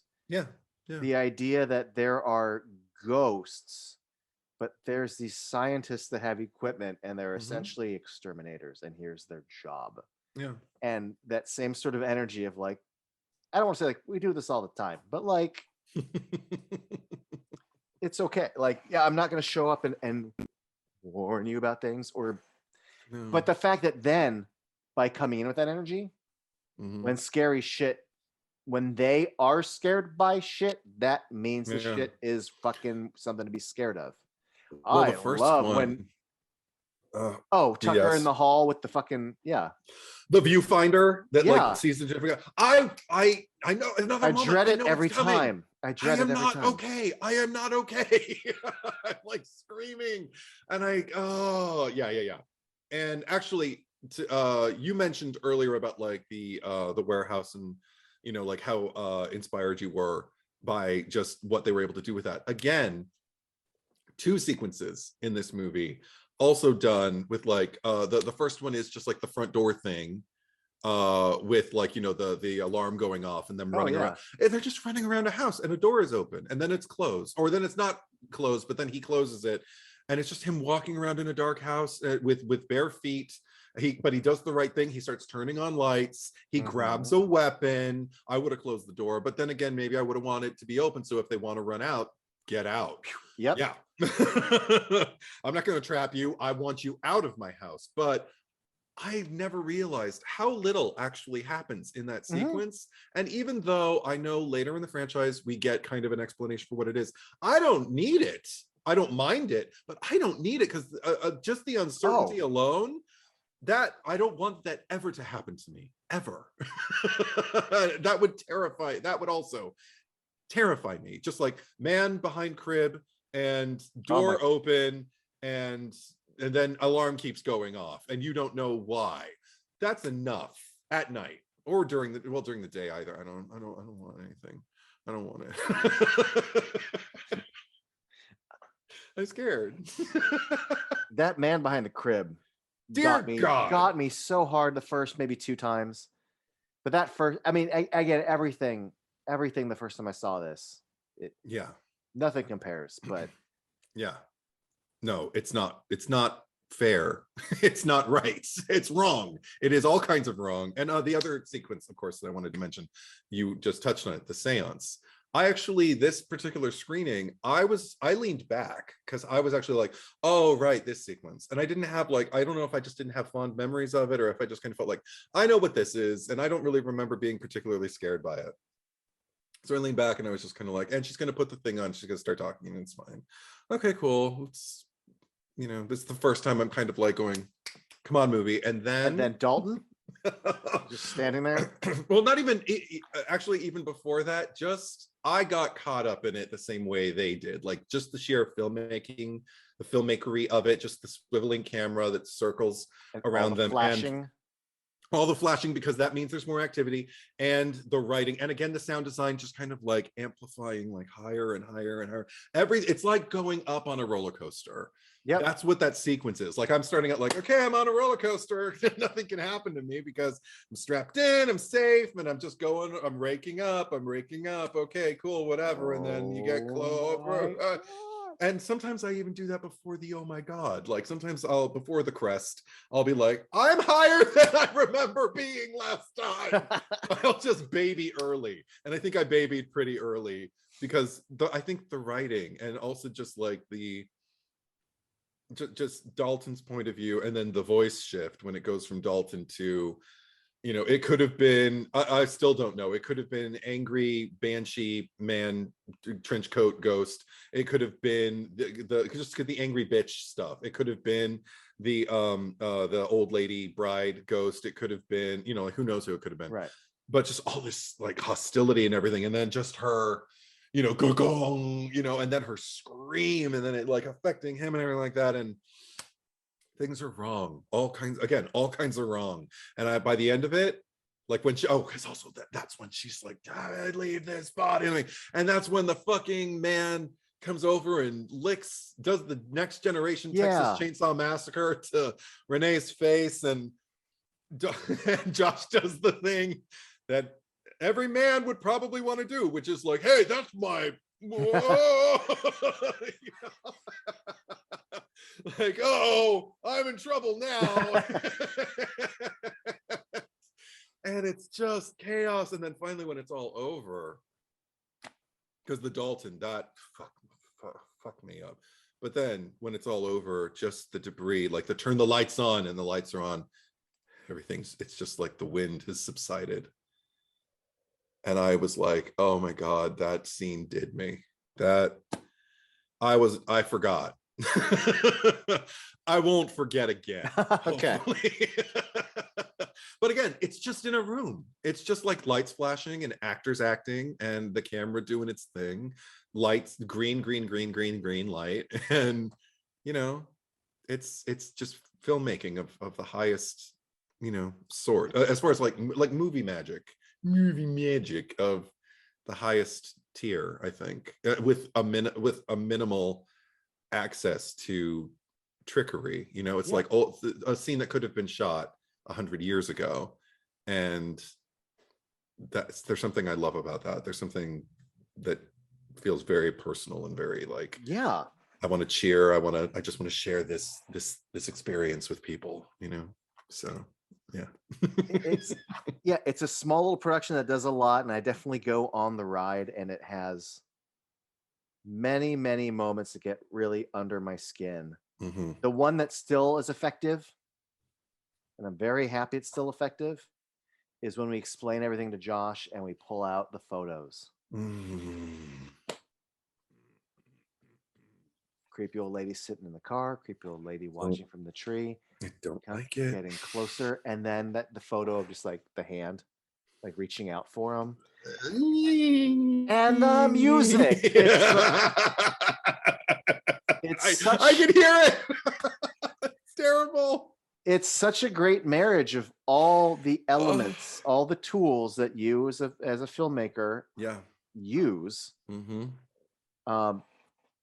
It's perfect. Not perfect, but you know, it kind of is, as far as, you know, the efficiency of how you're telling what you're telling. Yeah, I'm glad that you said it's not perfect too, because you actually, something you said earlier got something in my head about just like the naysayers. Yeah. The naysayers for the movie. Like, one thing that I thought of actually as I was watching it, where I was like, oh, that might bother someone, but it doesn't bother me. And it was literally the interaction between Foster and Renee when she finds out he's got the achievement. He's like, then he goes to, Dalton scares me. And she's like, why does he scare you? He says, he scares me when he walks around the house at night. And it's like, what? And it cuts away and goes immediately into a night sequence where Dalton is laying there, and all you're thinking is, I don't want to see that boy get up and walk around. And the door play and everything like that.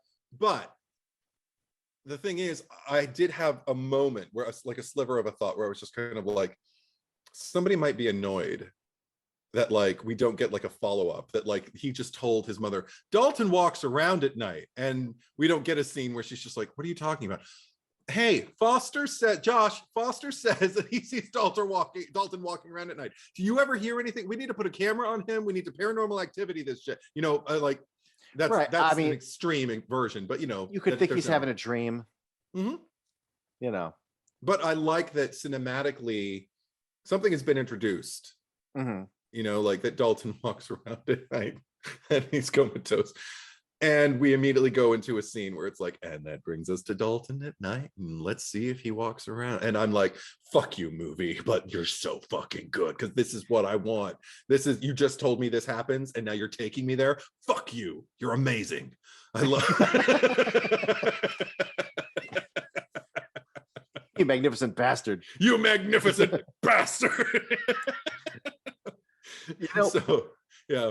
Just one little thing about this movie that I really appreciate too was it's a line, but they mention, because I don't feel like the sequel pulls us out of its ass, but they say that the further is a place where time doesn't exist as you and I know it. And then when Josh is in the further, he sees little Josh. Yeah. And they clearly play with that in the sequel specifically. I mean, but in that first movie, I don't bump it. I understand we're in the further, and then I go, oh my God, it's little you. Yeah. And like when you were little, you were in here. We told you in here, but now I'm getting to see what I was told, and I understand it because time is wonky here. You know. Yeah, because it doesn't obey our laws of time and distance. Like and also it kind of, I don't know that I don't know what I believe or that I believe. I mean, I'll just misquote Kevin Smith and say I have faith, but in what in particular, I don't know. But something makes sense to me. Like, it's something that I tell myself over and over again for like the last 5 years. Well, now 6 years. But just like, I don't want to be reincarnated. I know that if I have a say, I'm just gonna move on to whatever else is then. Ideally, I would just be energy, just kind of interacting with other energy and creating something, you know, like some collaborative, like large thing, you know, something, if it's a star or if it's something, I don't know what it would be, but something like that. I would love that. And one of the things about the further it is because it doesn't really have distance, even though voices seem distant and move toward my voice, it feels like something that makes sense to me in an afterlife sense, in terms of just like energy kind of being drawn to energy, and whatever you're seeking, that's an energy in and of itself. You're leaning into something, so it's gonna be attracted to you, and you're gonna just kind of meld together. Maybe not instantly, maybe you'll have to wander around a bit, but you'll find each other. And there's something about that they don't explain, and I don't feel like it needs to be, because it just kind of, like you said, it makes sense. For me, it kind of makes sense. It does. And well, first of all, I have similar thoughts about what happens after you die in theory, and all that. I'll just say it now. There's no evidence for a lot of it, whatever your view might be, because fucking you're dead and we don't know. But I like the idea of your energy, because energy doesn't die, energy moving forward. But instead of using it to collaborate and make stars, I like to imagine, energy almost like tachyon particles that can travel forward and backward through time. Ooh. I would just go look at shit. Like, this goes, if anyone watches this and goes, "You're a fucking dork," fine. But I'm like, oh, I would go and watch the Beatles at the Ed Sullivan Show. And I would go back 5,000 years and, watch whatever. And then I'm like, well, let's go look at some dinosaurs. And now I'm going to go to Mars because I want to see the surface of Mars. But also, I want to see the surface of Mars back when there's water on it. So I'll go back a few million years. Like, it just, I've always want to see, like what the great storm of Jupiter is. Like, I'm just energy now. I can just fucking go anywhere. Like, that's my bullshit. No, cool. No, no, yours is like create. You're like the fucking Dr. Manhattan. Like, I'm gonna make something. I wish. I'm like, I just want to go back to a movie theater in like 1976 and watch Taxi Driver. Like, right. No, that's on 42nd Street. Yeah. And it's funny that you bring that up, because actually, again, like, that makes sense to me on a level, and I'll get a little personal, but when one of the first things I thought after my father passed away was, oh my God, I bet you anything he's visiting Annie Lennox, he's visiting Angela Lansbury, he's visiting Gloria Estefan, he's visiting Sophia Loren, all the women he loves, Right. He's just gonna I just saw him just kind of like traveling anywhere he would have wanted to that he didn't get to, like in this kind of like corporeal self and everything, before he goes ultimately to whatever he's going to go to, if he goes anywhere. But just right now, right now is just enjoy the lack of constraints and just kind of freewheel it and enjoy the freedom, and I that was something that was very personal to me. So I'm glad you said that, because it makes sense to me. It does. Yay. Also, just the idea that, like, if when people say they saw or felt a ghost, we always think, well, it's because someone maybe died here 30 years ago. Like, no, what if they're like me? What if they're from 20, 30 years in the future and they want to come back? Yeah. You might have a future ghost, or you might have a past ghost who's like, I want to see what this. So again, I sound stupid, but this is just how I kind of feel about things. Fuck me. It's really cool. But it might be you. I one of the things when it comes to my life being finite. Yeah. Not just we're all of our lives, obviously. It's one thing we all come, we all fucking die. I remember a few years ago I got really sad because I'm like, you know what? That means that someday there's gonna be a Batman movie that I'm not gonna see. I know. I've thought that too. That sucks. But it's kind of beautiful. Because they're always gonna make Batman movies, but there's someday I'm gonna miss out. But then I thought, but if my energy keeps going, my spirit, whatever, I can just go in the theater as a ghost and watch it. If it's really a thing.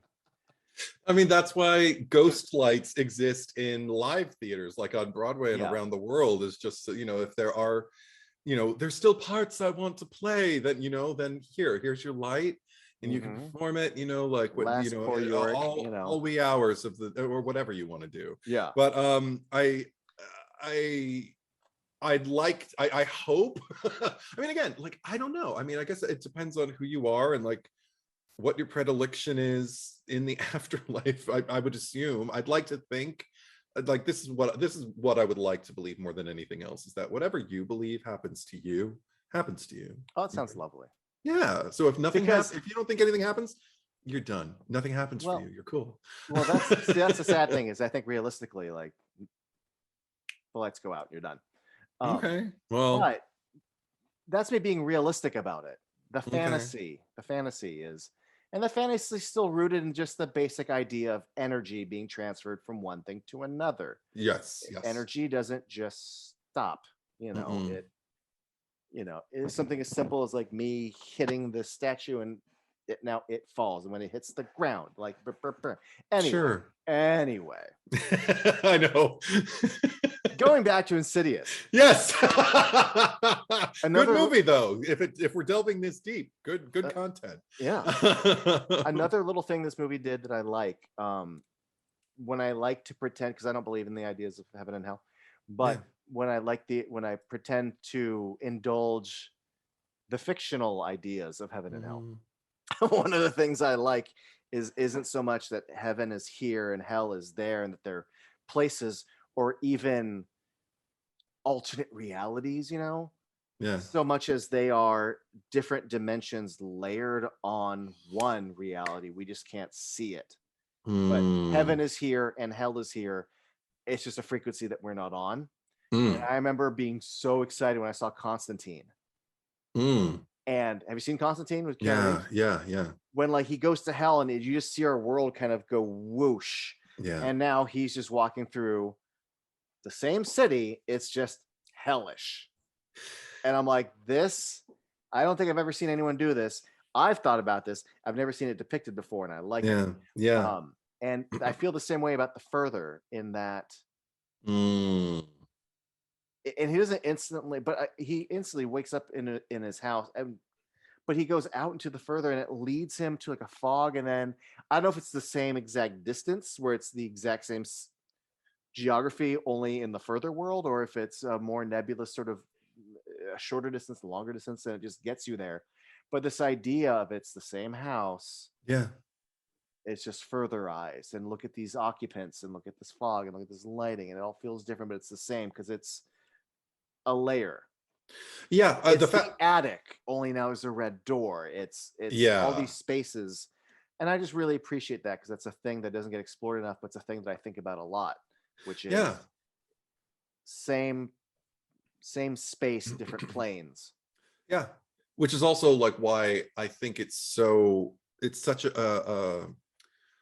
it feels like the right direction to go in when he finally leaves the house, to have him think he sees Dalton and then realize he's looking at himself, Mm-hmm. and his younger self leads him where he needs to go. So immediately it's setting up, we don't know what the rules are. Like, Yeah. we've had it introduced to us with Elise talking about it and saying, I call it the further, I call them travelers. That's her own private thing, that's her own perspective, and that it's not invalid, but there could be other components that she hasn't even yet touched yet. And, I like the fact that the boy kind of like the young Josh kind of like introduces the concept of all bets are off. You don't know where you are, but so the best thing you can do is just kind of trust and just kind of look for what you're looking for. It'll come to you.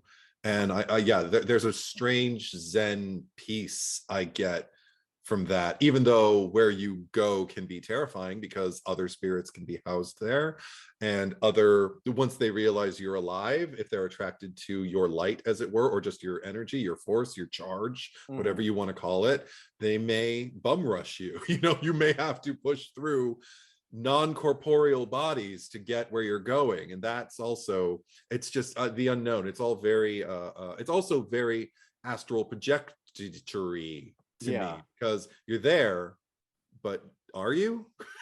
Well, and I also like that it's surprisingly physical. Like, you still have to move through space and walk, and you can pick up a lantern. You have to push away these other beings that are coming at you. So that even in this idea of like a nebulous other dimension or whatever, you still have to fucking walk and run. And I don't know if you were aware of this, but when they first were filming the further stuff, the idea was that he was going to be floating. Oh dear. And they had him on a harness, and they filmed. I don't know if they filmed all of it, but part of it. Yeah. But they filmed with him, and they I don't know if they were looking at dailies or what, but they're like, it's a little distracting. It's a little much. Yeah. Let's just have him fucking walk. like there's theatrical and then there's theatrical. Like, well, I mean, again, it keeps it grounded, which I like. But I mean, I don't know if this is a criticism, but Dalton talks, he draws that, I dreamed that I flew away, and the intention was to have Josh float. But for a movie about astral projection, there's no fucking like what we consider and what the movie's text even implies is astral projection. Well, maybe because the further itself, like as an entity, is a different thing than just astrally projecting in our realm of consciousness. I'm not saying I agree. I think it would look a little silly to have Josh floating around. So I'm glad they went the way they did. Yeah, I do too. I can see why they made the change. Just wanted to bring it up. Okay, cool. No, that's great. I also do appreciate though, like in light of like the flying and everything. I love the fact that, I mean, because we both dressed up as Superman when we were boys. So the fact that Dalton's running around, coloring himself in a little blue suit with a little red cape. And even when he falls down in the attic, like he's wearing said cape. I love the fact that what Dalton is not aware of his power. Otherwise he would have known. He could have broken those chains himself in the lair. I love the fact that it takes like Elise, like on somewhere on Josh's frequency, like his signal. He's got a signal, and she's honing in on his brain, telling him like, you can fight back. You're stronger than they are. When they see that he's like fighting the angry banshee, coat man. Fucking Hadoukens him, yeah. Well, because I think just believing that you can, like, again, like I love that you can, anything that introduces like just your will, just saying get out, has power, but then that you can push, and that because you still have a life force and they're past that point, that's a strength for you in this world. There's something that they're going to be attracted to, but don't let them, like, it's almost like this unspoken thing, like their fear, the fear that they can cause you is your power. The fear to make you cower and to make you think, I don't want to be attacked, and lock up. If you overcome that and fight back, anything that allows people to fight back and gives them a little bit of power, so they're not just kind of like wandering around having shit happen to them, that makes me happy too. I like, maybe it's schmaltzy for some people to see Dad come in and break the chains, but it made sense to me as far as like what they were introducing. And pushing leather jacket guy makes sense to me. It's but the age old, like almost like the bully, and once they learn they're not afraid of you if you have no power over me. But it does bother me. He tells Dalton none of it is real when he saves him. I'm like, oh, you should have told him, you're powerful here, Dalton. Like I'm thinking like comic book. I understand the intention of wanting to calm him down. Yeah, I do. And in that moment, like, so I can get you out of here. Maybe I'll explain to you later that it is real. But I do think you're right in that. Not even to explain that you have the power here, but that like, I'm really here. Yes. We're gonna work together to get you the fuck out of here. Yeah. I fought to get here, and you can fight to get out. Yeah, it's as simple as that. But again, it's not a criticism of the movie. It's just a criticism of Josh's parenting.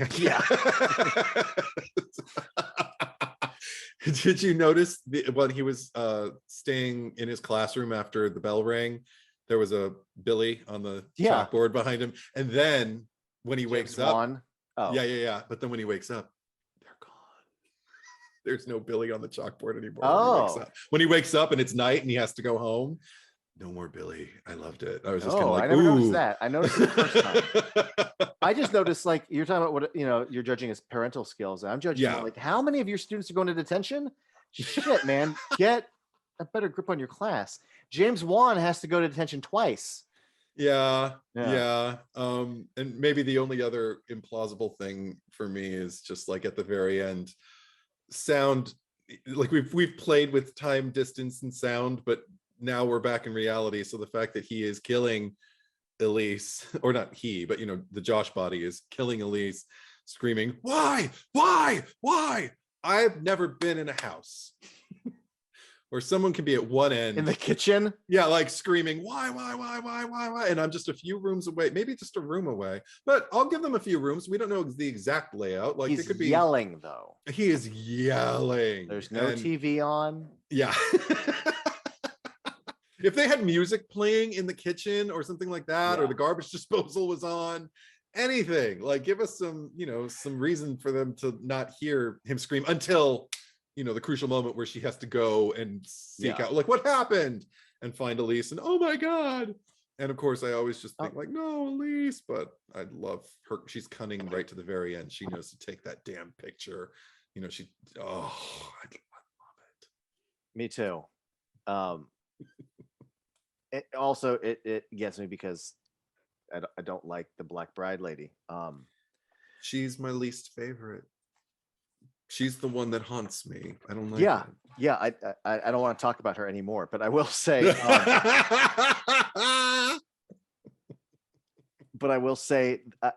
regarding that scene, maybe I'm just an innocent, but when I watched Insidious for the first time, I never felt like I was getting sequel bait.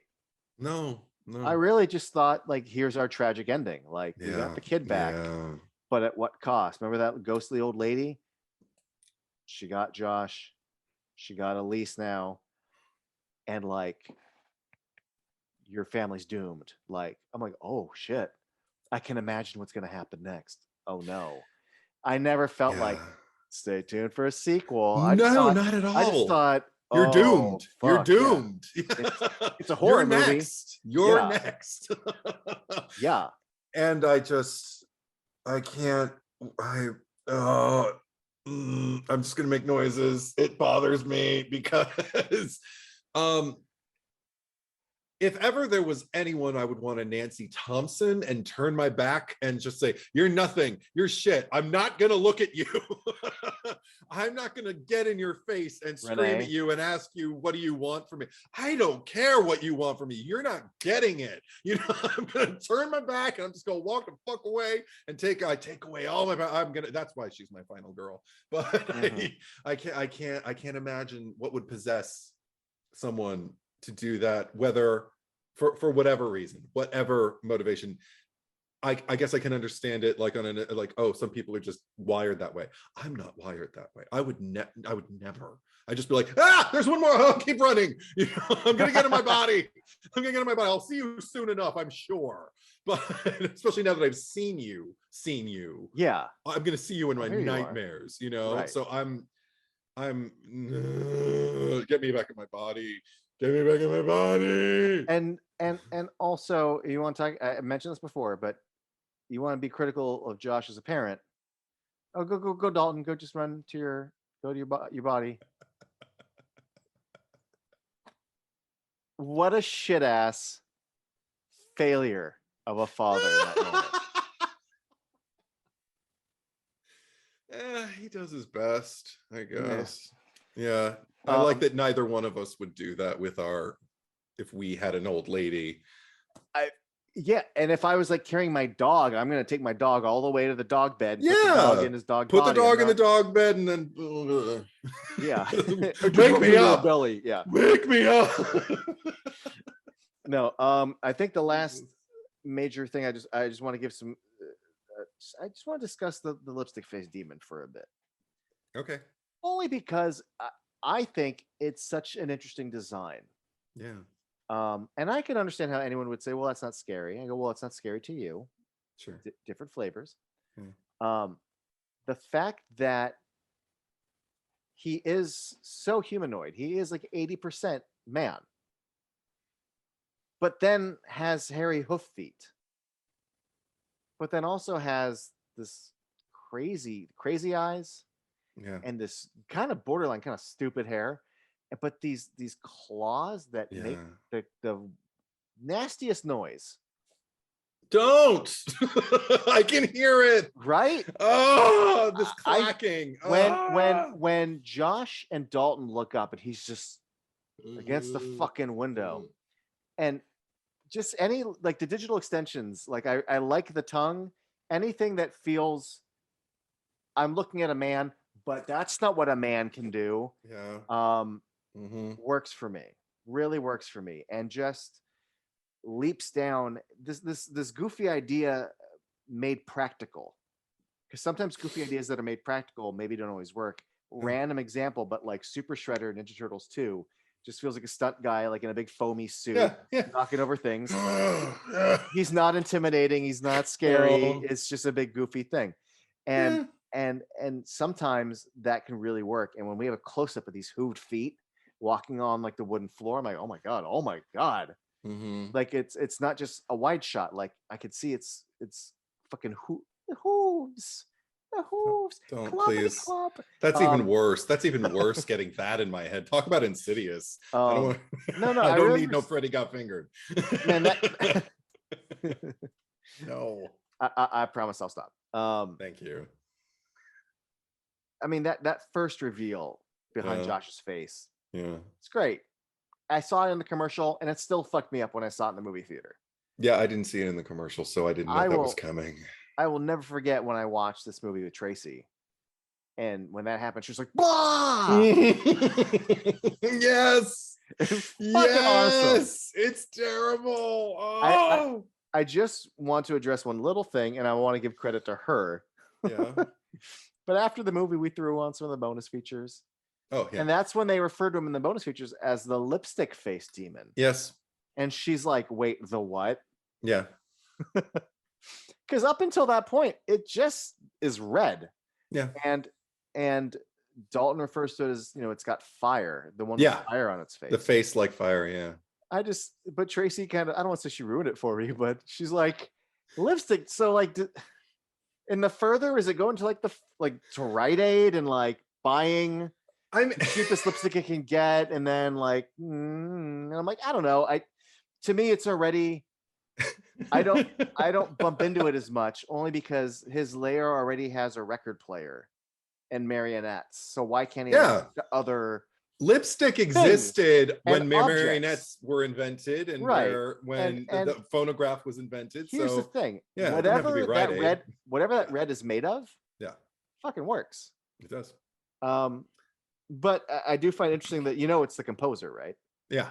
Yeah, I know. I just like the idea of like, we got this guy, and we just painted him black and put some hooves on him and had him torment this kid, and it's surprisingly, the legacy of Insidious and James Wan in particular led to, well, not just movies like Malignant and Sinister and Malevolent.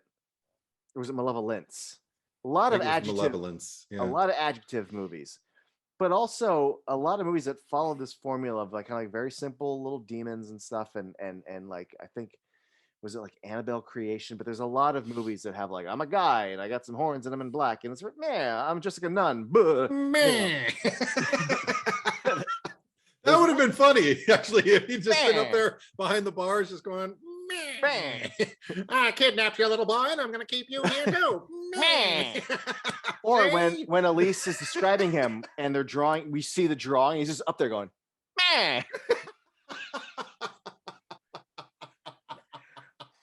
no, but I didn't consent to being drawn, see? Go on, I'm sorry.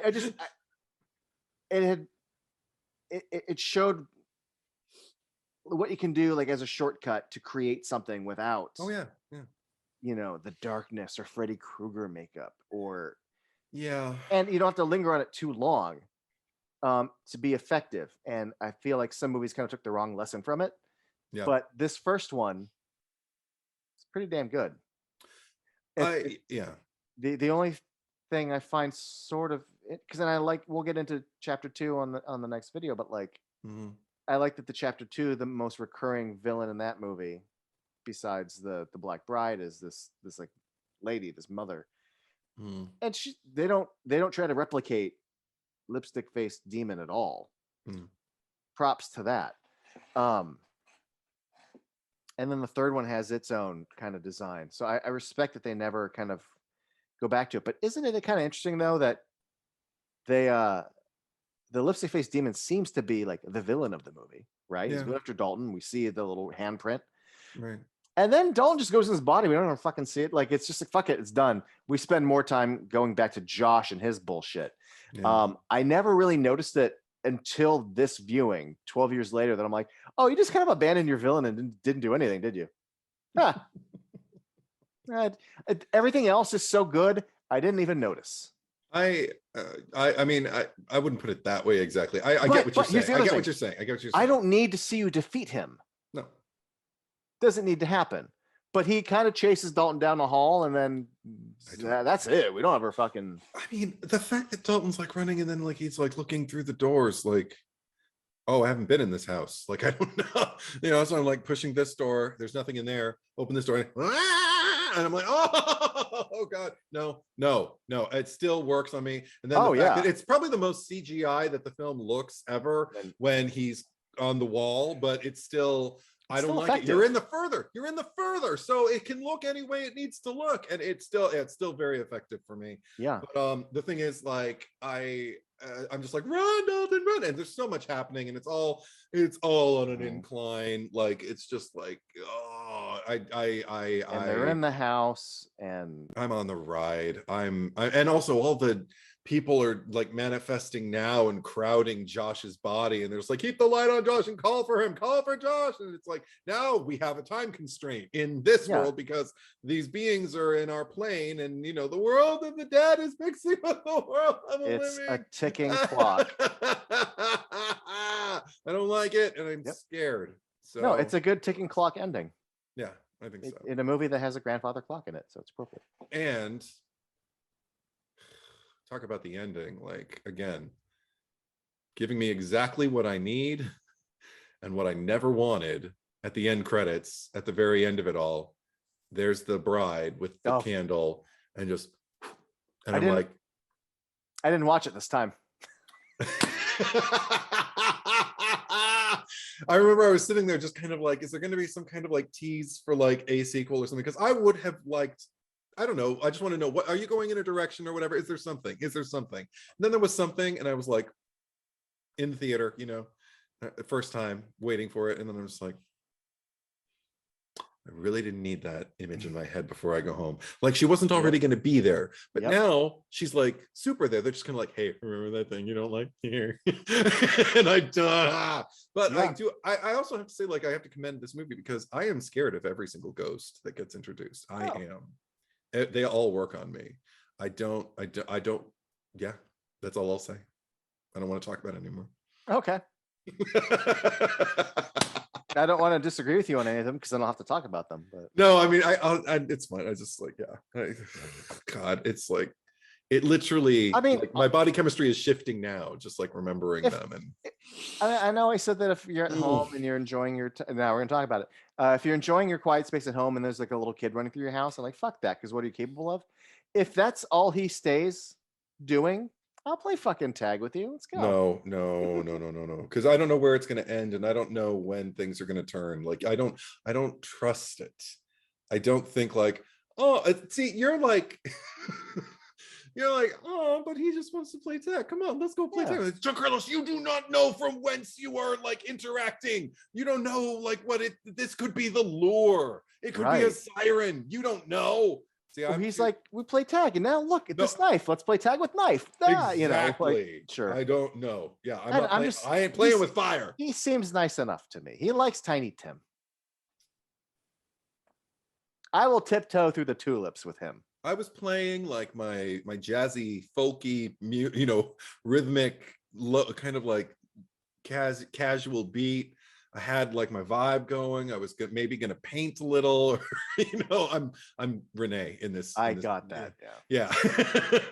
And then all of a sudden I got to hear this, and I'm like, oh, and then I got to deal with the little dance. Yeah, it's cute. No. If I saw it, like, I'd run inside, grab my cat, and leave. And if anybody else was in the house, I'd make sure. But if I had a comatose kid, I'd probably, you know what? I am the worst kind of Catholic. I'm like, in case of emergency, break glass Catholic, because I was raised Catholic. I don't identify as Catholic anymore at all. But in a pinch, if something like that happened, I'd probably go for a crucifix or something and just walk around my house, just like, get thee behind me, Satan, or whatever. You know, I don't know. I'd just probably say everything that I've heard in every movie. Right. And maybe not even interact at first, because you don't want to engage, because then you're opening the portal, and I don't want to do that. I don't want any open portals. I don't, pass through. You don't pass want through. Pass through. You don't want them staying and hiding and seeking in your house. You're trying to enjoy Atlantis, and all of a sudden Tiny Tim comes on. You're like, what the fuck? I just moved. And I just love the fact that the problem is that since I don't know, I think Tiny Tim fan is an exaggeration, but since I've become somebody who enjoys his work, now if that came on, I'd probably come in, maybe sing along. You're so weird. I no, because also that's not your. It's not a record. It's by the moonlight. No, stop! I'm gonna kill you. You suck. I'm gonna mail you 5 ventriloquist dummies, and you won't know when. And flowers. Stop it! Oh, speaking of singing and stuff, I just want to point this out. It popped. Remember, like when we talked about like Hannibal, and like I would sing like Hannibal. Like I don't have you ever get like a word or something that becomes an earworm and it triggers a thing? Yeah. You hear a thing that's something, and then all of a sudden you're singing Hakuna Matata because Yeah, I do it all the time. Yeah. The word insidious got ruined for me.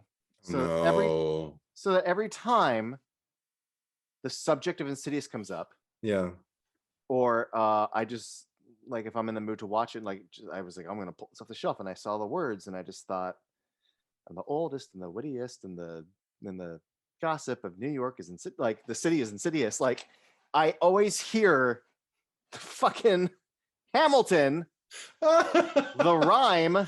Oh my the gossip God. in New York City is insidious, and it just becomes a loop in my head. Okay. It becomes an earworm. So the title Insidious doesn't even conjure something scary to me now. I just see the word insidious, and I immediately am conjured to Hamilton. Okay, well, good for you. I literally see the title card.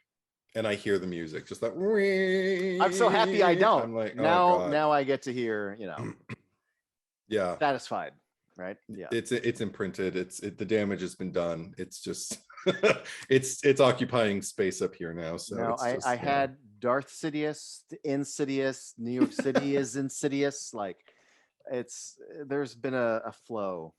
Okay, well, good for you. Yeah, it was just a word for me before the movie, and I even love the way it's incorporated into the script that Elise gets to say it. And I also noticed if Insidious didn't work and they needed to title it something else, they could have called it Parasite, because she punches when she's talking about what the ghost is and everything. And they say, or the demon, and they're like, what is it? She says, a parasite.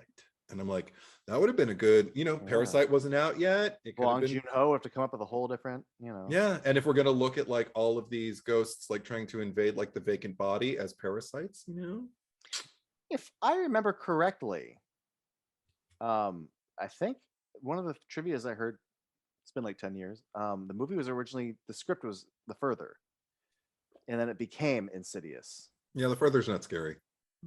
Well, as a title. Well, you only get to the further in the third. You don't. Not only do you not go, you don't learn about it until like the third act. So I don't think that's a good title for the whole. No, not at all. Because you don't know where Dalton has gone to until then. I mean, sometimes you walk into a movie and the title just sounds kind of catchy, and you're like, "Oh, that sounds interesting. I'm going to go see that movie." And then you find out 2/3 into the movie, like, "Oh, that's why it's titled." Right. I wouldn't do that with The Further. The Further's a bad title for a movie. The Further. It's like, the further than what? Like, right? What? Like if you're trying to sell it, what? Yeah. It's like, oh, they're trying to sell like a universe. What? Like it feels like world building. It's a haunted thing, and there's things from after him. What's it called? Insidious, because the things are insidious. Got it. Yeah, absolutely. Good title. Yeah, I don't. I did scream out loud when Josh stepped into The Further. I screamed out loud, "I don't want to go into The Further!" And I was laughing hysterically throughout the sequence while he was just moving around. I was going, I couldn't stop. There's just, yeah, you've seen me, you know. Oh, all of you out there, all 5 of you, who don't know me or Eddie IRL, he is right. A gas to watch movies. You should watch this with me. I think you'd enjoy it because it does still work on me, and you love me scared or me affected by anything. So yeah. I was scared. I mean, this will be for another day, but we watched the newest Paranormal Activity together, and even though I wasn't really going on much of the ride and didn't think much of it, and you, this isn't a bad thing. You tend to go on the rides more than I do. Yeah. So getting to watch that movie's climax of like running through the barn and the things like and like chasing it, and you're just like, oh fuck. And I'm like, this is nice. Because this is way better with you. Yeah, right. Because if you're not entertained by the film, you can just look to your left, and there I am going, oh, no, fuck you. You know, like, I sound like Josh at the, or possessed Josh at the very end of the movie. Just like, why? I actually, when Casey, my sister, and I were watching Texas Chainsaw Massacre together, I screamed during the chainsaw bit. I just screamed, "Get out of there, you dumb fucking!" Or I think he said, "You dumb fucking bitch." I don't like to speak of women that way, but so because it was coming out of me, because she's not accustomed to hearing me speak that way about women, she started laughing her ass off, and she just kept saying, "You dumb fucking bitch," and looking at me and pointing at me. I'm like, she's so dumb. But anyway, so get out of there. Anyway, that's all I have to say. Oh, okay. You got anything else? Nothing. Just in my brain, I heard it in the Chucky voice, like, "You dumb fucking bitch." This is how I. Yes. Yeah. No, I understand. It happens every once in a while. You were there when we were children, well, teenagers. Yeah. Mm-hmm. I screamed at the end of Carrie. It was so good. Yeah. He had never seen it before, and I screamed because you were just like, the dream was happening. You didn't suspect anything was going to happen. No. And you were just kind of like, oh, that's really sad. Like you're just sitting there and just like totally buying, like, oh, it's really slow. It burns in hell. Oh, that's not right. Like, you were just like feeling it. And all of a sudden the hand comes up. Spoiler for Carrie, folks. Sorry. And he's just like, ah! Full voice. Like I'd only heard you scream like that on like rides at Knott's Berry Farm and stuff. Right. So, on the yes, on the Hammerhead. It was Hammerhead. heaven. That's what it was called. It's it gone was now. Yeah, heaven. I bet. Oh, and you know what's sad? Maybe we'll do a Carrie video someday. I think it's on the list to get to, and I think it'd be fun. But man, all the rules of cinema are there. Like the foggy filtered lens, the happy mute, like everything about it is. This is a dream. And I'm like, la la la. Yeah, right. The house is gone, and it's all paved over out. Yeah. We'll do that one another time. Yeah. What a stupid asshole.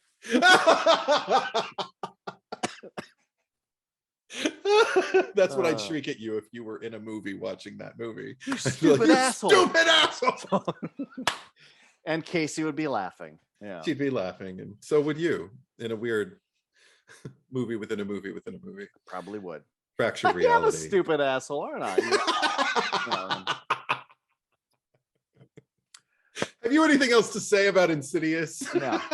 Okay, me neither. Anything else is related to the sequels, which we'll get to. So right, totally. So thanks for joining me. It's always fun. Yeah, right. Awesome. Yeah. Thank you all for watching. Yeah. We'll be back. I don't know if we're doing Insidious 2 next, or if we want to rank Texas Chainsaw movies at some point, but one of those is going to happen, and hopefully, some of you will join us for that. Okay, bye.